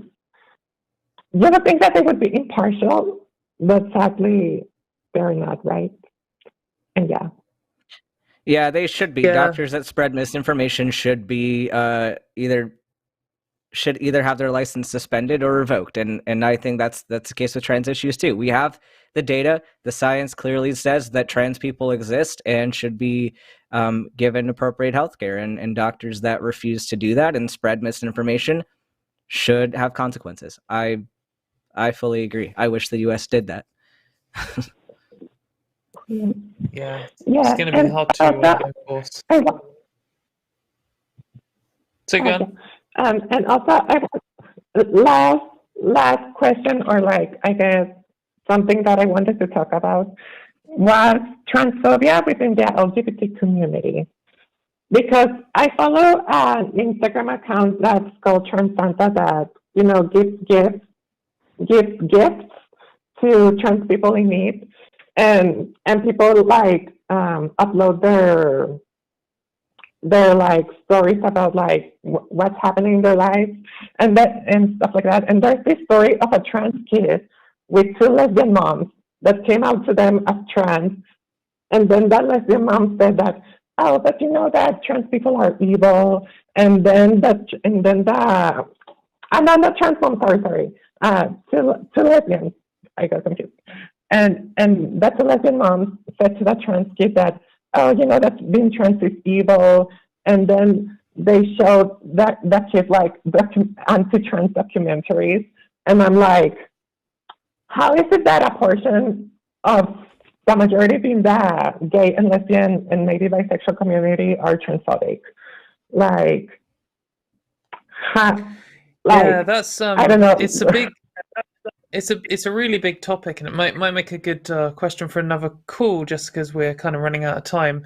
But I think kind of quickly, I mean, you know, anyone can be transphobic. Some trans people are transphobic, and some of it is misinformation, and some of it is them growing up and just believing the bullshit they've been told. But some of them are like ideologically invested in it, and there's an interesting like pattern you see in human behavior, and it's similar to like right-wing women who, you know, spend all of their political energy fighting against feminists, and you know, you see this kind of pattern in lots of different minority groups, where they feel like if they distance themselves in a big spectacular way from the rest of the group that's facing the oppression, they might be able to escape it. And you do see this from gay people who want to distance themselves from trans people because they see trans people getting a load of flack at the moment, and they don't want to be caught up in that. And the reality is that they just cannot distance themselves because the bigots don't give a shit about the differences. But that kind of drives some of them. Yeah, but I'd love to talk about that more, but I'm afraid we're going to quickly just squeeze in this last caller because they waited. But thank you very much, Enan. It was a good talk, and please do call back with... keep us updated on how the bill that you're trying to pass goes. But yeah, thank you. We'll talk to you next time. So we're just going to really quickly talk to Alan in Portland, who I think just wants to ask me a question. We might have to give you a really short answer, Alan, because we're running out of time, and I'm really sorry you waited absolutely ages, but I just thought I could probably answer this one quite quickly. So go for it. You there, Alan? Hello? Oh no. Okay. I'm afraid, Alan, time for you to squeeze in your call. It's probably running out. Oh. Okay, can you hear me now? Yours? Yes. Hello, we can hear you. I was just about to hang up. All right. Sorry, audio problems. Hi, okay. Katie. Hi, Dr. Ben. I'm an Hi. older cis straight married dude. Politically, you could certainly call me an ally. I'm consider myself pro not being a dick to people that I don't need to be a dick to. And anyway, my question is, Katie, I think you're a very attractive woman. You have a really lovely voice too, by the way. Your mannerisms and expressions seem very girly to me, and I just was pure curiosity. were you always like that? Did it happen naturally when you transitioned, or did you actually like practice looking and acting like a girl? Right. So, And I'm I think if you, curious. yeah. I think if you ask a range of different trans people, you get a range of different answers on this one. I have definitely heard people saying that they do practice, and other people who say that this is how they've been their entire life, and some other people who said it changed over time. For me personally, obviously I worked very hard on my voice. I don't really like it, but if you like it, that's cool. No complaints. I didn't talk like this when I was younger, but for everything else, I think I used to make an active effort to try my best to conceal things, because I was always paranoid that people would work out my secret and suss out who I was. But when I then came out, I didn't do anything about it. I just was like, finally, I don't have to hide who I am. I can just be myself. And I guess any like mannerisms or any ways in which I act or anything have just come naturally from me, no longer holding it back. There is a few things that I've consciously made a decision on, which generally is the words that I use. And one in particular, which has somehow kind of become a bit of a brand, is I say the word mate quite a lot. And in parts of England, that is normal for men and women. And where I live in the southwest, it's quite common for women to say mate to each other about other women. But in lots of the UK and in lots of the English-speaking world, it isn't. And it's kind of a thing that men say. And when I was transitioning, I was like, well, maybe I should stop saying this, because to some people, it's kind of jarring when a woman says mate, and it's a bit masculine. But then I thought about it, and I was like, that's fucking garbage. Like, women should be able to say what they want. Like, it's like and similar with swearing. The reality is that if you look at society, men swear more than women. Men are more crude than women. Men use certain words, women use certain words. And I think it's all rubbish. So I thought, well, I could change these things in order to like pass better. But the whole point of me coming out and transitioning is being me. And the reality is that I call people mate, and I now do it on purpose as an extra dig, because I know that it offends the transphobes. So, yeah, I don't know. But sorry, I muted you there just because I was hearing some feedback. But does that answer your call? Do you have any like follow-up? Or yes? Just one thing, Dr. Ben. I look forward to our military trans overlord conquerors. I will be perfectly fine when they take over the U.S. Well, I will work on that. Okay. Thanks, Alan. Thanks a lot, both of you. And Ben, yeah, I didn't really have anything for you. You're just a guy, so whatever. See, I get the easy. I get it easy. Apparently. Yeah, absolutely. All right. Thanks a lot, both of you. Thanks, Alan. Bye. Right, wicked. We had quite a lot of callers today. We had a lot of doctor questions, so it's good that Ben was on, because if it's me and Arden on, then we would have had to brag. I would have been in the side chat like, why am I not here? That's what would have happened. But so, in a second, we're going to move on to super chats, and if you would like to send in a super chat, we were about to read out all the super chats that are $5 or more, and we can have a fun time with it. Like, maybe if you're new here, you won't know, but basically everyone who writes a super chat finishes a super chat. It's just a tradition of the show to finish it with hashtag Team Katy, and that is like the only thing that people ever finish their super chats with, and it's just a thing that happens. So don't ask any questions.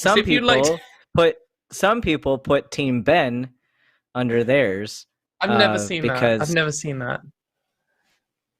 Well, I mean, I don't see it a whole lot, but maybe this time it'll change and I'll get some good votes. Are we doing any punishments this time? If we Well, so this was a problem.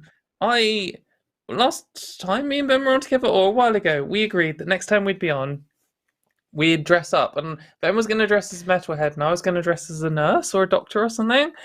And I fully intend to do that. I've been a bit burnt out recently. And I haven't done anything. What if for the next time you and I are on, we just add things, we just add more things to that punishment we already have to do? Food stuff. That's what we've been doing, is we've been adding food stuff. We've been adding food related stuff. I will do that that shot that's like Jaeger and warm mayo. That will be my punishment.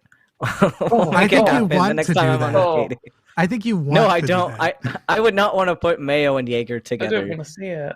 Yeah. I was going to say we could both eat a chili pepper before taking a call or something, but like, okay. I think everybody here wants to see you do something with mayonnaise. Me? Yeah. Yeah. Well, they're going to have to bully me into getting an OnlyFans, I think, for that. I didn't. I sort of meant... So put your Team Benz in the chat today. Make Katie lose and eat mayo. Today, I think that... Today you can also do hashtag Team British versus hashtag Team Lonely. Yeah, that's true. Which gender are you? Let us know which of the two genders you are. British or lonely. That's right. We'll do 1 point based on a live chat poll, but the rest all have to come in through super chats. And as long as the super chat, or as long as the points add up to at least 25, whoever loses at the end, I guess it's a mayonnaise shot for Ben. And I'm not doing a mayonnaise shot. Okay. And what mayonnaise and Jaeger, Katie? Let's go. Let's go. Mayonnaise and Jaeger, Katie. I'm not shotting mayonnaise. Like it's specifically warm. I would do a lot of things, but I have limits. Would you do a bite of fish and chips with some mayonnaise over it? No, I wouldn't put mayonnaise on fish and chips. Who do you think I am? God's sake, would you? What's some American? Just a bite, on just some one steak bite. or a burger? Would you just put acid on there, like? Yes, we do. Literally, acid? Not battery acid, but we put all kinds of acids on top of our meat. I'm not gonna fucking ruin fish and. I had fish and chips. Just a bite. Night. Just really good. You get on your fork, a bit of fish, bit of potato. Little drizzle of mayonnaise. The reason that Jimmy wants me to do this is because he knows it'll be the first time this show hits 1 million views. If they get evidence of me eating slime, but it's not going to happen. So, is it all right? What about salad cream? Here's my question. Salad cream. My follow-up question is: you said it's not going to happen, but what's your price? There's got to be a dollar amount. What if we make it not 25 points, but if the combined points is at least 100 points? No, not 100 points. I'm not in a situation in my life where I need to risk my personal integrity over some small dollar number. Like, the stakes are beyond on what chat can afford, I'm afraid. I just think of the activism. Yeah, mate, I'll tell you what, I'll do it if, like, if we can, like, if someone in chat works for the government and they can, like, destroy all of the GRC records so there's no central list, I'll shot mayonnaise for that. That's my price. Or if maybe, like, you can get rid of all of the transphobes in the NHS and make it so the NHS actually does the international guidelines, I'll do it for that. All right, so super chat that in. I'll stop bullying you. Jimmy, Ilya says Jimmy is just after the views. What a grifter! You better believe I'm after the views. but my grift is wanting to expose as many. I don't know if you all noticed. I've almost abandoned my other channel, which was more successful than this one. My grift is wanting to expose people to this stuff, and to, I wouldn't mind a Bugatti one day. I'm just kidding. I don't want a Bugatti. I just said the bad Andrew Tate car. The alternative, if you think the mayonnaise shot is not bad enough for me, there's one thing that I've eaten on a stream that is, besides Malort, that is the absolute worst thing I've ever done in my life. And I took communion wafers and poured wine over them like cereal and ate it. But here's the problem. Oh, do that. Like, it's No, it's nasty because the baking powder in the communion wafers reacts with the wine, and it's it turns it, That's bitter. hilarious. It's so bitter. That's hilarious. But I'll do it if I lose. No, I'll do it. just so you know, everyone knows. So you got the wrong impression. I'm good at eating challenges. In fact, fun fact. This is a fun fact that I don't think I've revealed before. One time I got in a how many Pringles can you fit in your mouth competition, and I can't remember my number, but I won, but I dislocated my jaw doing it, and it was so bad that I had to have like months of like therapy to get my jaw to stop dislocating every time I ate. So like I don't do Pringles competitions anymore, but I'll eat things, just not slime. That's just my line. I like that your example of like I'm good at food challenges when the challenge is how many of something that I like can I eat. That's not a food challenge. I once blended. Well, no, whatever I say is going to seem lame, but like I've blended some things and consumed those. I just no slime. That's it. There's just a rule. I'll eat anything else. I have an idea. I don't really want to kill things either. I don't know if chat will appreciate it as much as I know Katy will probably accept it and be repulsed by the idea. If you lose, you have to eat an American Hershey bar in its entirety and then describe how specifically you have to basically do a commercial stating that it is better than English chocolate. Oh God. Okay. Yeah, I would. Oh, I feel like I'd be compromising different principles, but yeah, okay. I'll take that on as a thing. This is a highly specific British, I feel like, challenge because I am. Hershey's isn't chocolate, like the absolute. So I grew. A lot of people know that I grew up in a British home with British food and British candy. British. I like to do the West voice. That's my favorite one. No, just thinking though, right? Okay. What I have growing up, right? I had a bit of pastel, so lovely, absolutely lovely. Anyway, once you've had British chocolate and then you put Hershey's in your mouth, it suddenly tastes quite plastic, like it's made a bit of Legos. Yeah. It is waxy. Like Lego. Yeah, it's like if you imagined that you were like eating a Wallace and Gromit Lego. That's kind of what it's like, isn't it? Critical Cupcake just said, no, American chocolate is better than British chocolate. You're about to lose your wrench, my friend.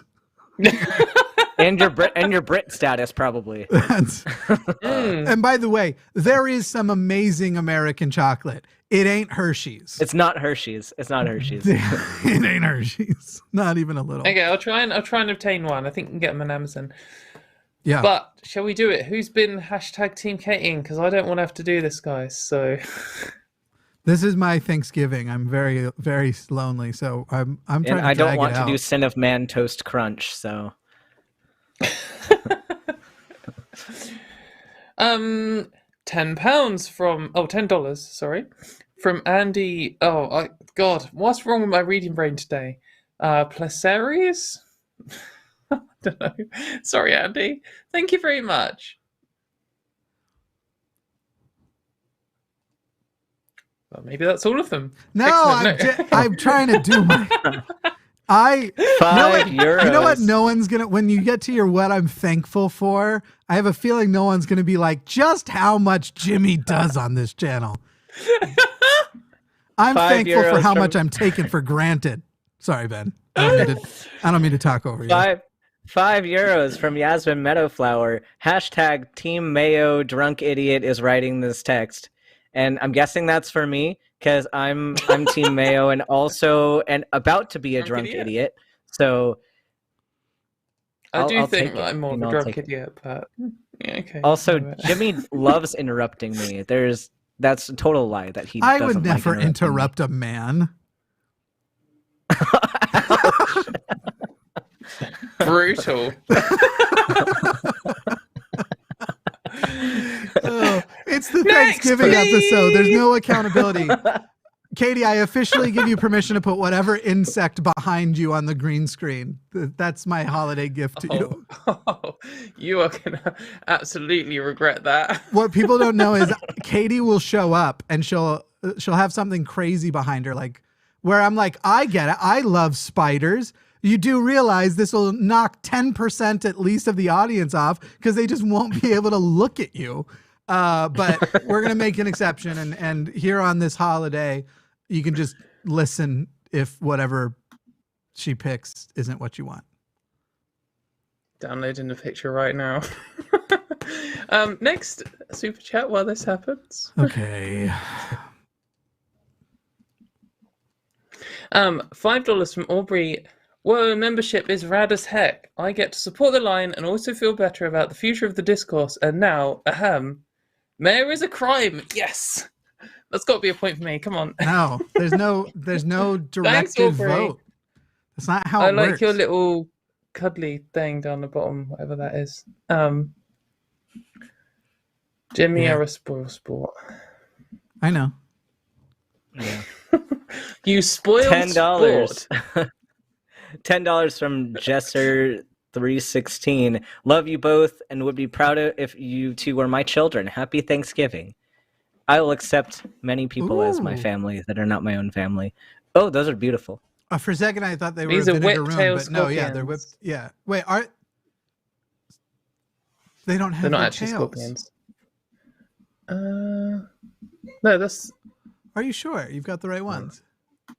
Well, I googled and I have received, but who knows? Tailless whip scorpion is called. I see. So there you go. There's another name for them. I'm trying to think of what it is, but yeah, they're funny little guys. Those front things are more like crab claws than legs. And these long ones they use for smelling, and they touch things with their things to smell. Have you seen vinegaroons? Oh yeah, they're like a similar little cool. Wrigley beast, aren't they? Yeah, they're a little more plump, and we have them. They're wild. I don't think we have them as far south in Texas as I am, but they've got them in like Arizona, New Mexico. I know Aron Ra has one in his house.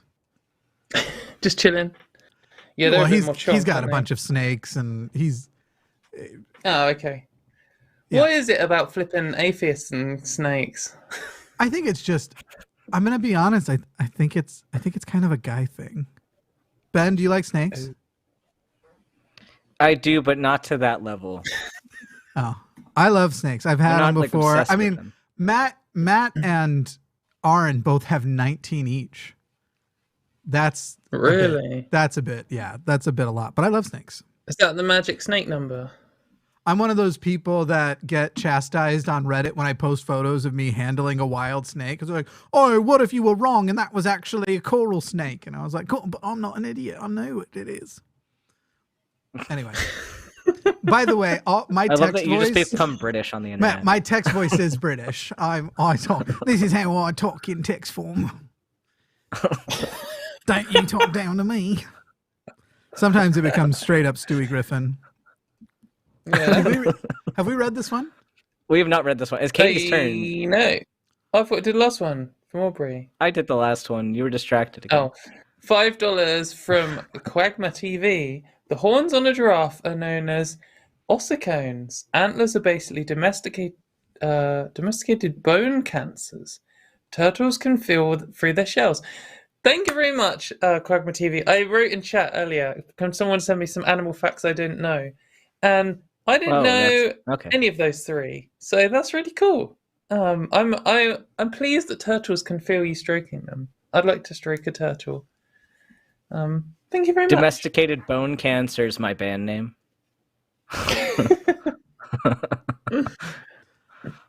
There's something about...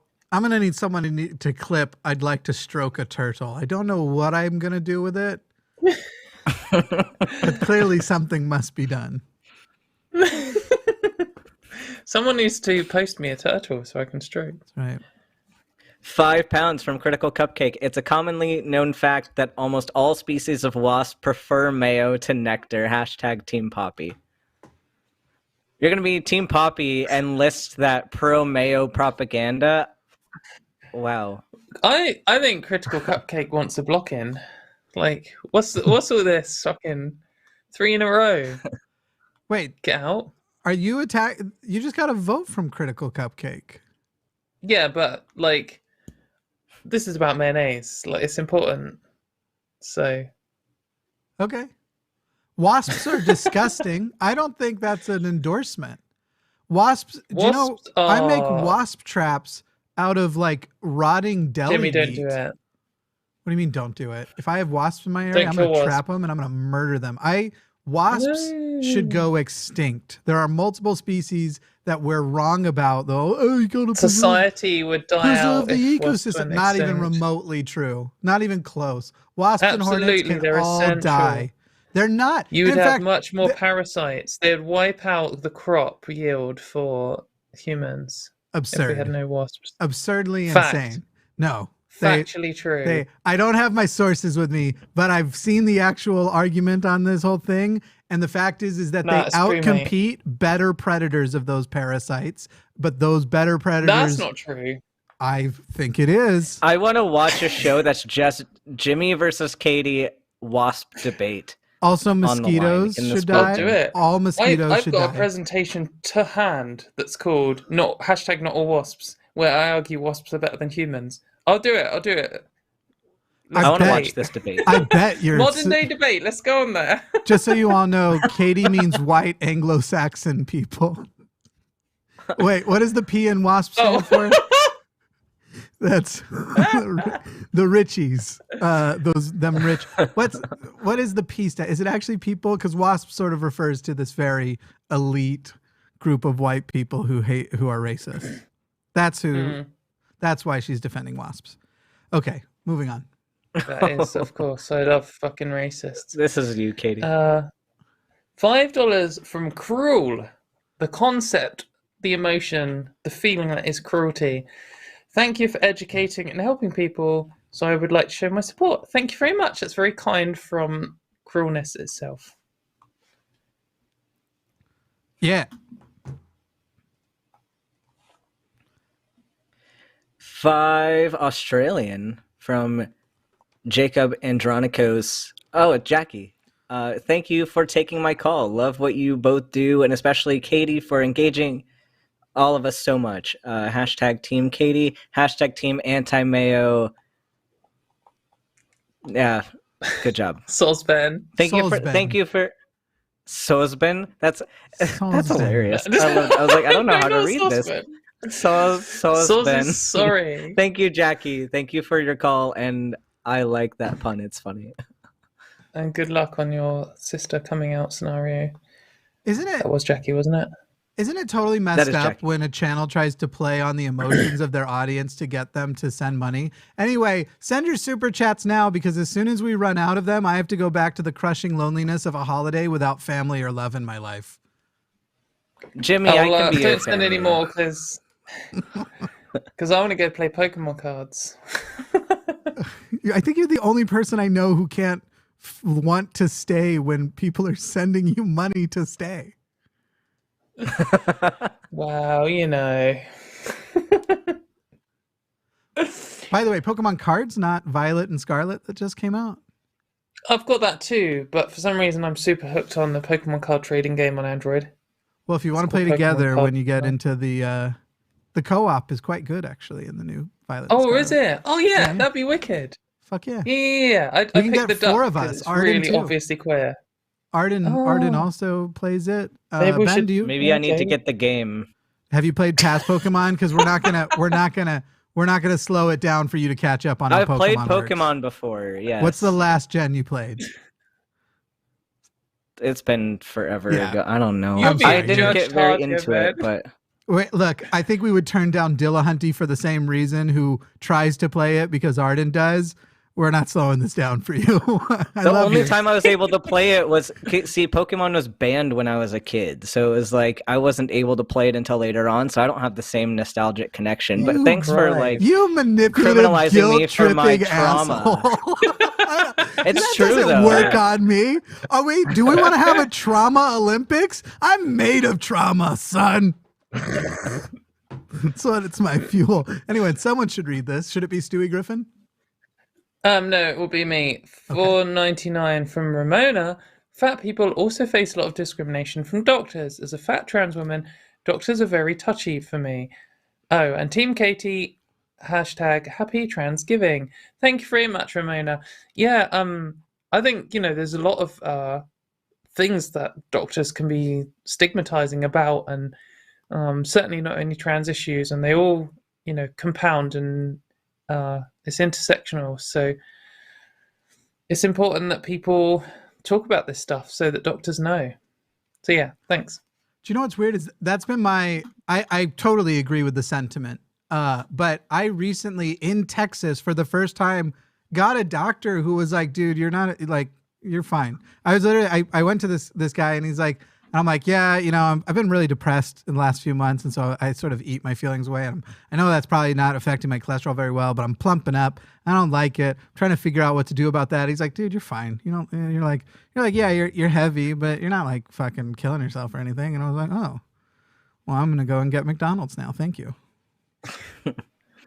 I got a weirdly not fat phobic doctor with my experience of the past has been not that. Anyway. 669 Canadian from Rebus Wind. Female ferrets will die from aplastic anemia if they don't have sex due to high level of estrogen, progressively depressing their bone marrow.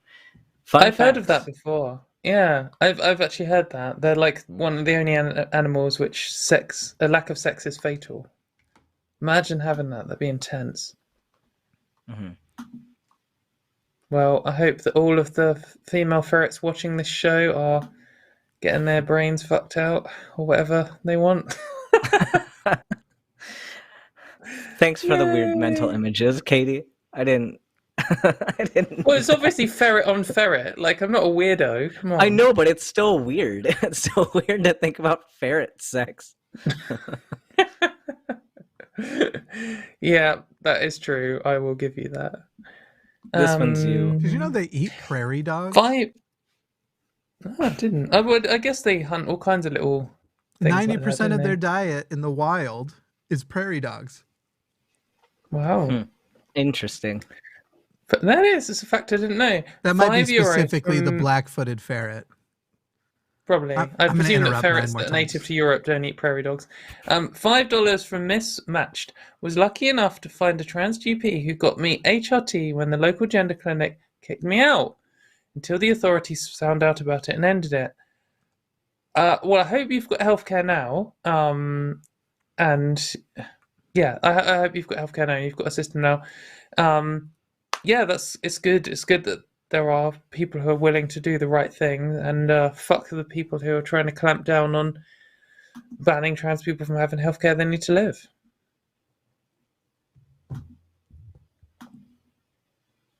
I just found a really cute spider face, but I can't download it for some reason. If Katie gets to put horrifying bugs on the screen, do I get to put horrifying pictures of MRI images? Because I've got some of those. MRIs are fine. I thought you were gonna say like organs and shit, and I'd be like, no. Have you ever seen the MRI of a baby face? Yeah, let's do that. No. I have. It's fucking gross. Because the way their eyes pick up or in their skull, it's fucking. Yeah. I'll read this and then I'll get the picture. It's wild. 30 from Natty. In Illinois, private trans care is informed consent. For the state, you have committee with psych, surgeon, and other specialists. It's basically everyone past that takes 4 months for hormones, and a half year for surgery. Thoughts? By the way, that's Israel, not Illinois. Oh, wow. I can't brain. I'm not even drunk yet. The giveaway being the specific IL symbols and the fact that they paid us in shekels. That's a good point. I'm so distracted by baby MRI faces that I've just been traumatized to not being able to English. Do you want me to reread the thoughts? Do you want me to? Are you good? You got it? I think we're good. I'm getting this image. Hold okay, because they asked for thoughts. Thoughts? Oh, Yeah. man, we're super distracted. I don't know enough about the specific issue to like. I agree with informed consent as far as the timeline goes. I think it's kind of a little long for a timeline, but it depends on the person, and I just don't know enough about the situation to weigh in. I think they're probably asking for your opinion on the fact, and Katie, I think, would understand this better because of the way their system, her system, well, the British system works. Actually, I'm going to start referring to the British system as her system, and let Katie monopolize on it. But Her Majesty's system. Oh no, Her Majesty's dead. Yeah. Forgot. Oh no, we're so sad. Anyway, no, I think the question is more your thoughts on the potential bullshit of difference in if you get private care, you can basically immediately with informed consent receive treatment. But if you want the state to pay for your medical care, well, they have a state healthcare system. You have to go through a committee, pass all these things, and then you've got things that take different phases that take months to years. For hormones. Sorry, just as the question ended, I saw that fucking horrifying picture that Ben's just put up. Yeah. That's a baby, is it? In the womb. In the womb. Yeah, that's a womb baby. Yeah. Oh, man, those are the signs that people should hold on a pro-abortion side against the people who are posting the pictures of dolphin fetuses. Katie, on that all last, of them, 100%. On that last call, did you remember to say so-and-so and so-and-so, you're on the line? No. Yeah. We really need everyone to just do that every time. I'm like trying to make promo material and I'm like, all right, I'm going to go make this like promo ad for stuff. I'm just going to find all the times everyone said like, hi, so-and-so, you're on the line. None of you have ever said it. Am I a joke to you? Good for it. Yes, but Arden's good at it. I know. Yes, Arden's picked that up. Yes. Next. I'm Team Arden, so. Are we nearly through it more? No. Hang on. Let me see. Which one is this? This is from Natty. Why did my indicator marks go away? 1 second. My system's reset and doesn't tell me. Oh, no, it didn't. We're just on the. Okay. We have an entire page of them, but if you have to go early, the boys will take over and you're going to have to drink mayonnaise or something. $5 from Quay Gamer. Happy Thanksgiving. Do they do anything like this across the pond? FYI, there is no mayo on Thanksgiving. Good. So there shouldn't be. It shouldn't be out on any day, but especially on a day where you eat food, and that's the point. No, we don't do anything like this. Our closest is just Christmas. We just have Christmas times. That's our like main meal of the year. We do have a roast dinner, like it's traditional as a British thing, as a Sunday roast, and I guess it's similar to what you have on Thanksgiving, but like less. Well, or maybe just as much if you. Is a Sunday roast turkey or beef? It can be either, or it can also be pork, or also it can be non-murder. Your choice. I choose violence. Thanksgiving is turkey and Christmas is meant to be roast beef, but a lot of people have switched in turkeys for that as well. Yes, turkey or ham. A lot of people have ham. Ham.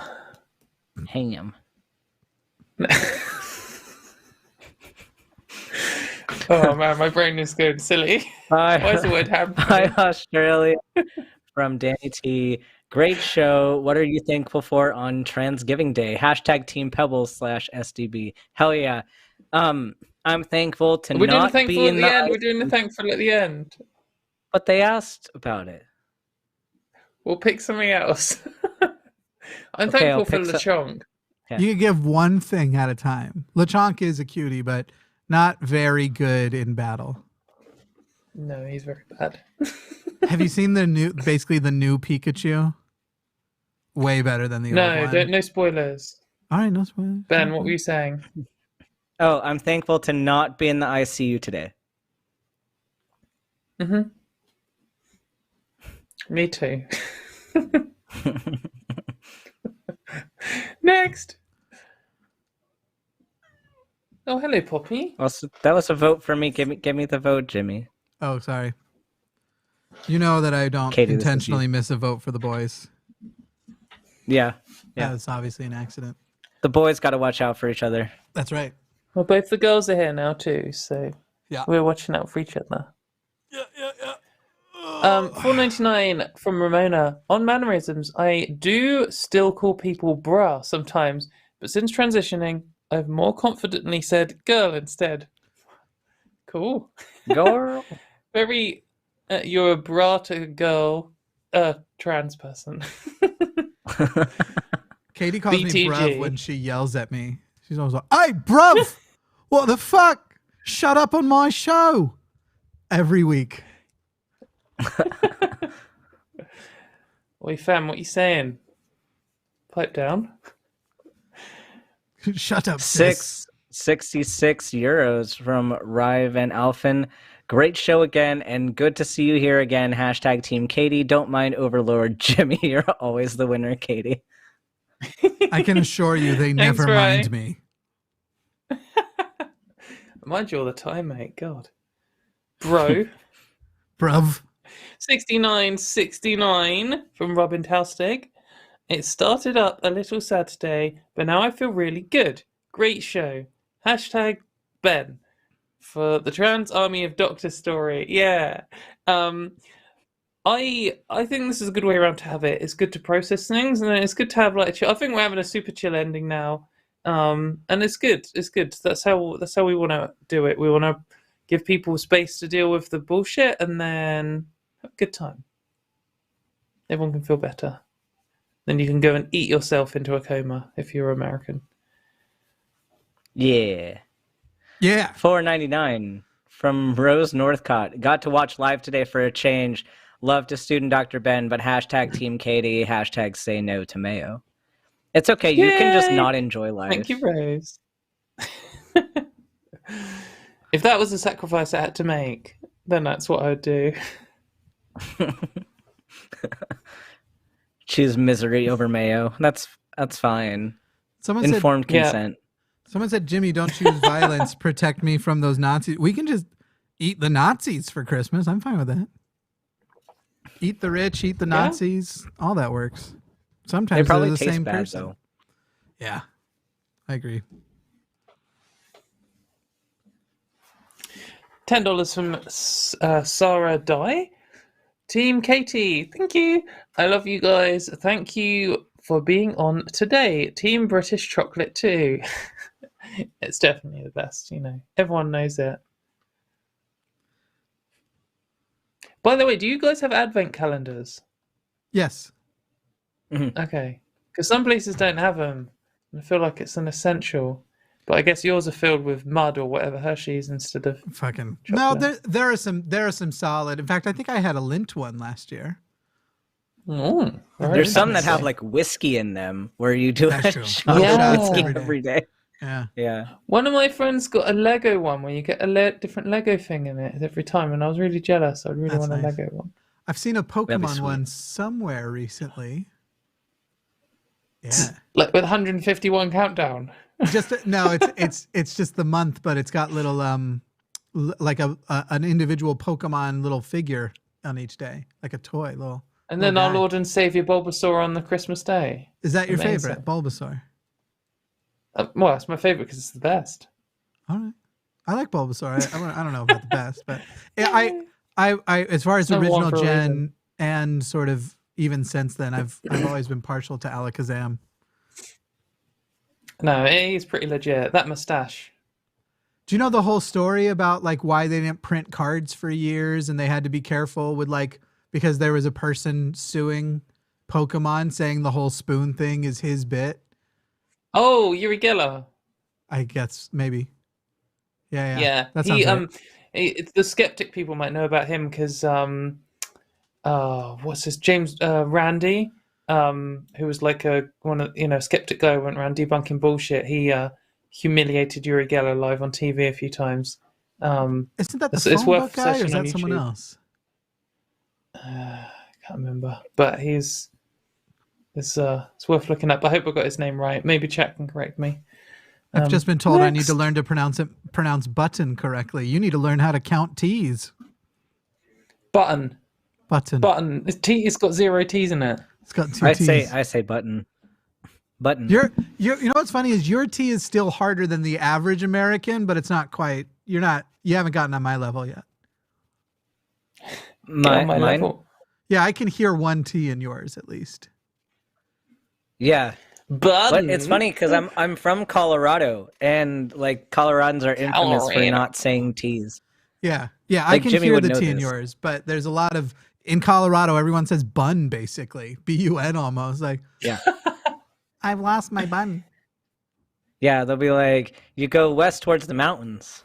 Mountain. Yeah, mountain. Yeah, mountain. That's what I'd say. Yeah, Mountains. it's pretty similar. It's pretty similar. With But my mountain. posh British grandmother taught me it's button. Yeah, if you're posh. Does she say wheat as well? She says fuck all and bell end. No, she never said those things, but that was that's what you were saying in the chat last week or whatever it was. Have we read this one? No. No. $8.99 from Mercy. If Katie was a Spice Girl, she'd be Spicy Spice. I don't know why that's funny to me. That is good. Can we get a T-shirt for Katie that says Spicy Spice? I don't want to get sued, but yeah. I could replace fucking Jerry Halliwell because she turns out she's a Tory dickhead. Wait, no, it's Baby. Giving you a weird point. Yeah. Maybe all of them, who knows? You could just be the next one. Yay! £5 from Missy Prime. If you were a superhero, then what would your superpower be? # Team Katie. Thank you. Y'all know that she has to lose to get the Hershey's, right? Yeah, but they want to see Ben do a shot of mayonnaise. So. Except for all of us suspect Ben kind of wants Toast to. Crunch. Oh, my which one am I doing, the mayonnaise or the communion? Just do both. Both. My mayonnaise? Fucking hell. Brainwash. My superpower would be to make it so I could do that face on Ben's bottom left when I needed to scare people off. My superpower, I'd be a supervillain, and I wouldn't be like evil, but I'd be terribly inconveniencing to people. So my superpower would be to cause other people to feel like they have to pee, but not actually have to pee. And that is how I'm going to take over the world. That picture, first of all, I don't think the bottom one, the one you're referring to, I don't think that is a baby in utero. I think only the other three are, because that's more tooth. Yeah, the one at the bottom is just a baby, not in utero. It's just a baby. And probably like a year old. Look at how big those teeth baby are. But anyway, that photo, you know the like meme sound for a jump scare when you like put something like "Find Waldo" in this, and then it just goes. Bah! I can hear that jump scare every time I look at it. This was in some slides I had in embryology, my first year of medical school, and trying to study with this face looking at you is difficult. Trying to do this but show. It's good they warn you, because if you were like, helping someone who was pregnant and you were scanning for the first time and you're like, oh, let's see if your baby's healthy. I'm like, oh, you must be excited. And then you put the thing on and be like, good God, like we need an exorcist. So it's good they expose it to you first. $5 from Quay Gamer. Katie, haggis or maybe chitlins, Southern USA cuisine, or mayo. I don't think I've ever had haggis, but it's just like sausages, right? But like stronger. So I'd, like if there's a vegetarian one, I'd eat that. There's something about a sheep's stomach in haggis, right? Yeah. Oh, or that's some kind of stomach, something like that. But again, Ben would happily I'm gonna eat vote haggis, for Team British. I feel. I would eat it. I have no problem. But also, that was a Team Ben, and Katie refused to read the fact that it was a Team Ben. Just so you know, Ben, Katie I didn't even see it. Katie just voted in the poll that is to the live chat, just so you know, Ben. So if you want to go and how do you cancel out. I didn't know I was allowed to vote for it. Go cancel Katie's vote, quick. 5 Australian from Danny T. How can Tucker Carlson legally say such gross BS about gender affirming healthcare? # Team Pebbles /SDB. Because he's an asshole that hates humans. But thank you I do for the feel Team like Pebbles. I there appreciate has to it. be some kind of, from like the last couple of decades of medical misinformation, which gets people killed. That like there has to be some kind of legal reform on what major media organizations can say about healthcare, because like it's beyond, like I hate it when people describe it as irresponsible. It's not irresponsible. Like he's doing it on purpose. Tucker Carlson all got out of legal trouble by their defense literally saying no serious person would believe him. Yeah. Yeah, it's not even considered a major media channel because they literally like, he's not a journalist, he's an entertainer. So he shouldn't be held to that standard just because it's on Fox News. News has a wink on it. It's implicit. It's ridiculous. They should just do a better legislation there, I think. Mm-hmm. Anyway, next, please. Did I give a point? Did I give Ben the point here, or did I forget? You have I to think give you me the did. point, I think. Let's If you see. forget, then you can have to give me another one. That's fine. No, I didn't, because I'm looking in the last 3 were for Ben, and I've only added 2 since that whole, I think. Oh, okay. Cool. We're closing the gap.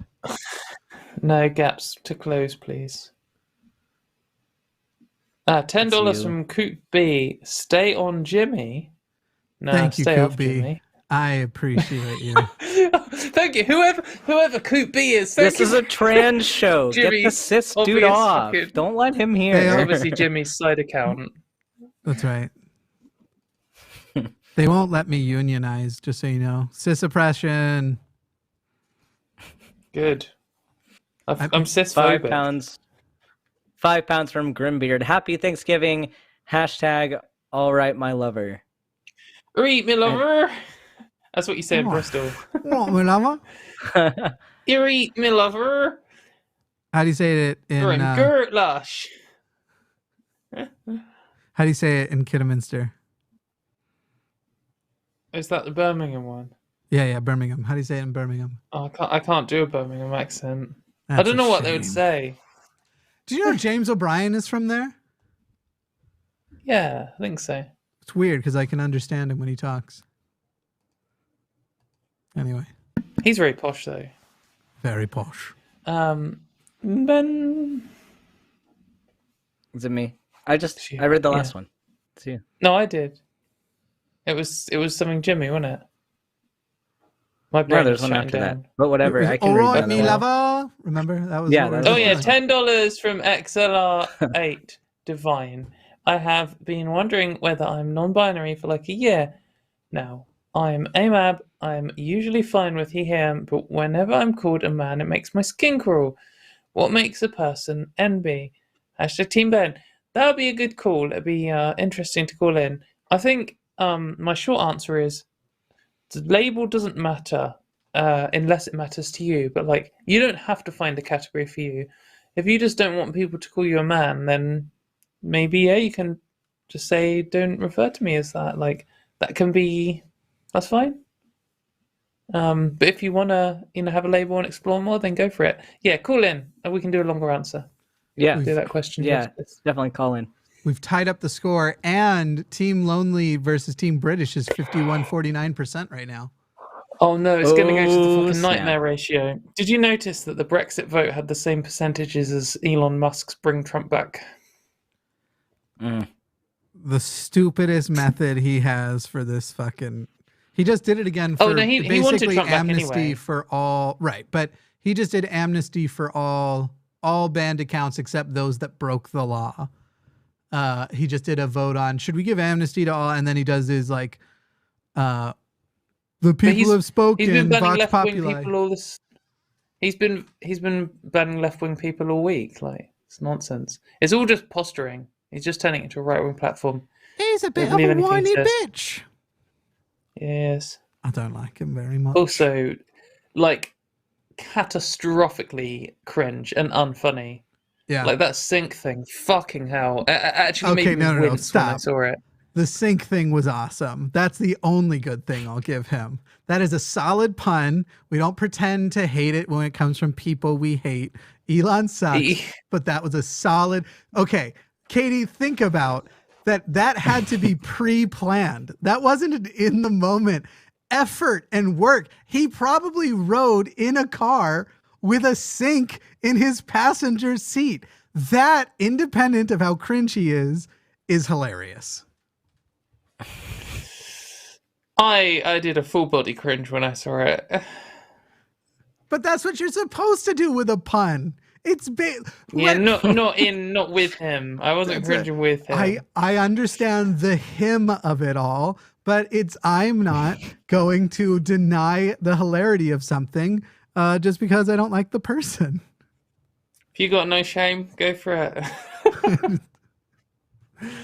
Next, please. Oh, I'm going to go in 3 minutes. Come on, let's fly through these. I think we can be nuanced. 69. Nice. I gave you 2 nices for each of the 69s. From Robin Telstig. Isn't it a little too much sick in this show? I don't know what that stands for. Perhaps they meant cis. I don't know. Maybe. Backwards cis. Maybe it was a complaint from me. Yeah, get Jimmy off the show. Fire Jimmy. Just kidding. Don't fire Jimmy. Yeah, fire me. Let's just have the whole line stop working tomorrow. That sounds great. Sounds good to me. Katie's given us an ultimatum, so I've put up the next one. Thank you. 669 from Rapus Win. I want a vote for Katie since I haven't seen her for a while. However, I just baked a sourdough bread and made a mayo sandwich. For God's sake, Rapus. I thought we were friends. Banned. Finish it. Hashtag lonely. Yeah, team lonely. Although I don't know if we're a team. We're at 54-46 in the live chat poll. $10 from Wizard of Frobaz. Hi, Ben. You nailed it. None of this is a debate. Personal medical stuff is not subject to public moral approval. That is so invasive, like a pregnancy is between the woman and those she seeks out. Yeah, stay the fuck out of my job. That's pretty much it. And my hormones. $5 from Jessa316. Team Katie. Sorry, Ben. Thank you. You've used You're the not @ sign actually instead of sorry. the hashtag. I'm sorry, I can't. I'm kidding. I'll give it. What? I'll give it. This is a dictatorship. 21.48 euros from Donuts. Donuts! Hi, Donuts. Am I still on time? Hi, I hope the show was fun and productive. I'm gonna listen to it now that I got some time during work. Love you, sweet buddies, Fergles. I've missed you, Donuts. Happy to see you. Yeah, I hope you're doing well. How Bye, dare Katie. you? How dare you? This is an ASMR show now. Did I spell lonely without L? Extra super chat to correct it. Team Lonely. Click the like button and become a member. And thanks to Jimmy and the crew and mods. Yes, thank you to the crew and mods. I'm just thinking, can we even, by definition, can Lonely be a team? Or does it by definition require that we are alone? I mean, no, but when you are at your most alone is when you're in a party full of people all pretending to like each other, and yet you don't connect with any of them. That's true. do you remember That's true. for probably season 2 or season 3 of Futurama, and Leela is talking to Fry about their lonely existence at Christmas, and she goes, "Together we can be lonely together." It's very deep, I do remember that. Philosophical. Futurama's the best, isn't it? It's a good Agreed. show. It's coming back. $5 from Jessa316. Is it? Sorry, Yeah. Katie, but your hatred of Mayo is a game changer. Team Ben. Sorry, it's too late. You've already voted. And yet the cis has given Ben a point. Well, I'm Hey, not look at surprised, that. 'cause Look at fucking that score. patriarchy in this show. Boys Club, $5. $5 from Blue Cat 42. Sin of Man Toast Crunch will be a great metal band name. Hashtag Team Ben. Hell yeah, it would. And also, yes, Team Boys. Team Boys today. The Boys Club. boys are back in town. $4.99 from Coffee Mum. Thank you for y'all. Sorry. I couldn't say it. Thank you for you lot. The whole group is like a curated museum of societal realism. Cool. Not entirely sure what that means, but great. Hashtag mayor responsibly. No. Team MRI horror baby. That's a very cool thing to call Ben. Y'all have like one. That's my new more- stage name. Y'all have like 1 more minute to get votes in on the live chat on the line. And, Yeah, I want to go. I want to go. Come on. And well, I was just gonna say we're only a couple points away from being able to make somebody do something shitty, but whatever food stuff we meant. Anyway, here we go. Going on. I'm right. Doing food stuff definitely sounds like a sex thing. Is it? You're the one who said it had to be on OnlyFans. 10 think euros and donuts. Yo, too late. Fuck you, Ben. Hormone therapy that has been going well. After my last visit to the clinic, it got doubled, mate. It sounds like this time in 10 years, you'll be like 98% hormones. Be amazing. Virgils again, love you and all the buddies in chat. Thanks, donuts. Very kind. $4.99 from Stephanie Helms. Thanks for keeping us company today. Great show. # team Mr. Lonely Ben. I feel like every vote for me is just a dig at how lonely I am. I feel like I feel like they're somewhat my points too, because I'm lonely as fuck. You at least get to drink it you away. And I can. It's team lonely boys today. You get to drink it away after. I get to go and cry in the fetal position until I get more work done. There's nothing more lonely than Jimmy saying, I think the lonely votes are for me too. It's true. Oh, I'm just saying I feel solidarity. Loneliness. I feel solidarity People for the lonely vote. you in their minds, Jimmy. Thank you. The crowd is cheering just off screen. Just they're happy I'm alone. I think we're gonna miss giving out. What are we away from? So we only have 2 chats left. Only one of them has a vote for one of the 2, and we'll be at 24. So we need at least one more person to vote. Wait. Katie's never mind. gonna leave and not be lonely because she has people. We do to have not be lonely around. We do have the group poll, which I'll now end, and Team Lonely won 53 to 47%. So I guess that covers it, but I'd also just rather people send more money because everything we're trying to add and change right now is fucking expensive. $4.99 for $4.99. This is unjust. # Team Katie. Sorry, Ben, you're too slow. I've said them all. Is this the first time I can't remember whose turn it is.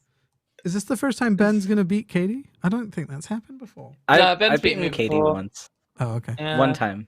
Yeah.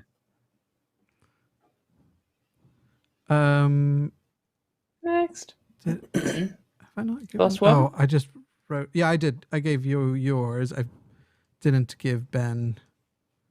For the, I think I should be on 16. Actually, I think you calculated it wrong. $5 from Willie Czar. Just got here. I'm team the line. Is that okay?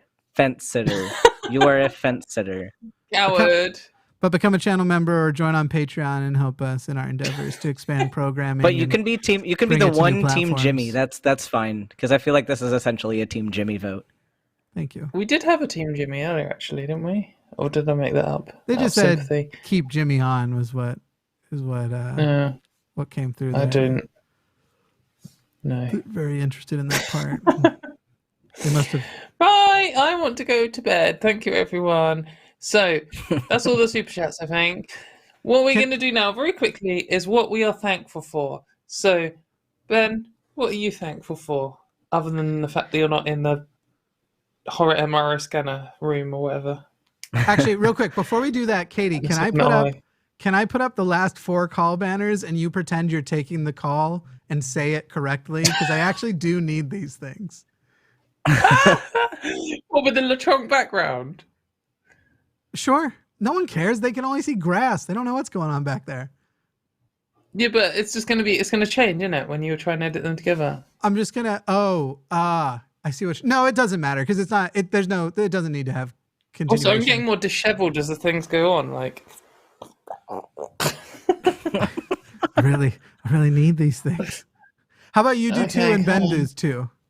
Just sounds amazing. Let's do it quickly. I want to go to bed. Come on. All right, I'm going to put this one up. So you're going to go, hello, Anen in Mexico. You're on the line, but sell it.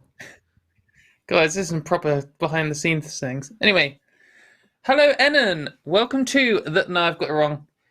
Hello, Enon. Fucking hell.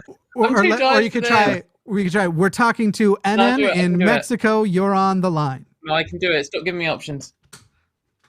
Hello, Enon. They, them from Mexico. You are on the line. Is that good? I kind of don't want the pronouns. Obviously, they're on the screen, but it just Enon from so and so, because no one's going to be chatting. These are for promo materials. Can we make a blooper reel from this too? Do we get bloopers? Can we do a year-end blooper reel for TACIS? This is a deep cut for just people who show up on holidays. Let's give it one more try. Just name and location. Okay. Hello, Enon. Oh, Ben's laughing. Come on. No more fun. Oh, my hair looks terrible. Come on. What's going on? Right. Hello, Enon from Mexico. You are on the line. Excellent. Excellent. Yeah, this great. The only reason I wanted to cut out the pronouns is I know that they're not on some of the other shows. They don't say them even though they're on the screen. And I want the consistency. Oh, so we're just copying other shows, aren't we? Okay. Yeah, our other shows. All right, do this one and I'll have Ben do the other two. Mona from Germany, you are on the line. Sure, I guess. All right. Wow, Ben. we just got a mega super chat. Yeah, I'll throw these other super chats in when we're done. Ben, do these two. Okay. I'll wait for Katie to stop messing around. Hello, Alan from Portland. You are on the line. That was awful. You are a bad actor. I'm just kidding. It did sound a bit forced, though. So I'm gonna do this because you're making us do this at the end of the show. You're literally forcing us. I'm gonna do this. I'm gonna pretend to be Alan. I'm gonna hello. I'm just hello. Can you hear me? And then you're just gonna go hi, Alan. Hi, Alan from Portland. You are on the line. All right, you ready? Hello, can you hear me? Hi, Alan from Portland. You are on the line. So forced. Okay, and then well, then don't force it. You know, that's the problem. Don't I'm just force kidding. us. Actually, this call is on the line right now. Will you say hi to her? No, I don't want to because you're making me. It's like when your parents tell you to smile for the camera. Like, now I don't want to because you're telling me I have to. All right, Katie hates me for keeping it this long, so let me put up these two super chats and we'll call it a damn day. $5 from Willie's Art. I just got here. No, we've had that one. I know you. Sorry. I'm working on it. $5 from Andy, Team Lonley. Lonley. Lonely. $50 from Kia Star 67. Keep up the great work. My friend finally got okayed to stay in Canada. She's transgender and had to flee the U.S. due to violence. Oh. Wow, I'm sorry that she had to go through that. Thanks for helping, folks. Thank you for supporting the work on this show. We really, really appreciate it. How terrifying is it that someone had to flee Canada to the United States to get away from trans violence? No, that was they're staying in Canada. No, she went for the U.S. to Canada. Oh, never mind. I read it totally backwards. Forget me. Okay, I was about to freak out. I was like, all our brains are shutting down. Canada is my refugee plan. I feel like I'm going to be there as a refugee one day myself. That makes more sense. All right, cool. Sorry. The sis will shut up. So, oh no, just made a line in my head. What are we thankful for? I'm thankful that this show is finally about to end. But also, I'm thankful. I don't really like saying thankful because I'm not thanking anyone. I'm grateful for the fact that I have friends and family who I love and who love me back. I'm also grateful for the Pokemon card game because it's good. Ben? I am thankful for this community and for this show and for everybody in the chat. I think we've built up a really amazing group of people, and it just warms my heart. And I know I almost cried on the show tonight, but it's been great. It's been a great time. Thank you, everybody. Cis person? Are you asking me to run the outro or what I'm thankful for? What are you thankful for or grateful for? That all of these hosts, night after night, who clearly resent me, still show up to do their jobs. Oh, wow, okay.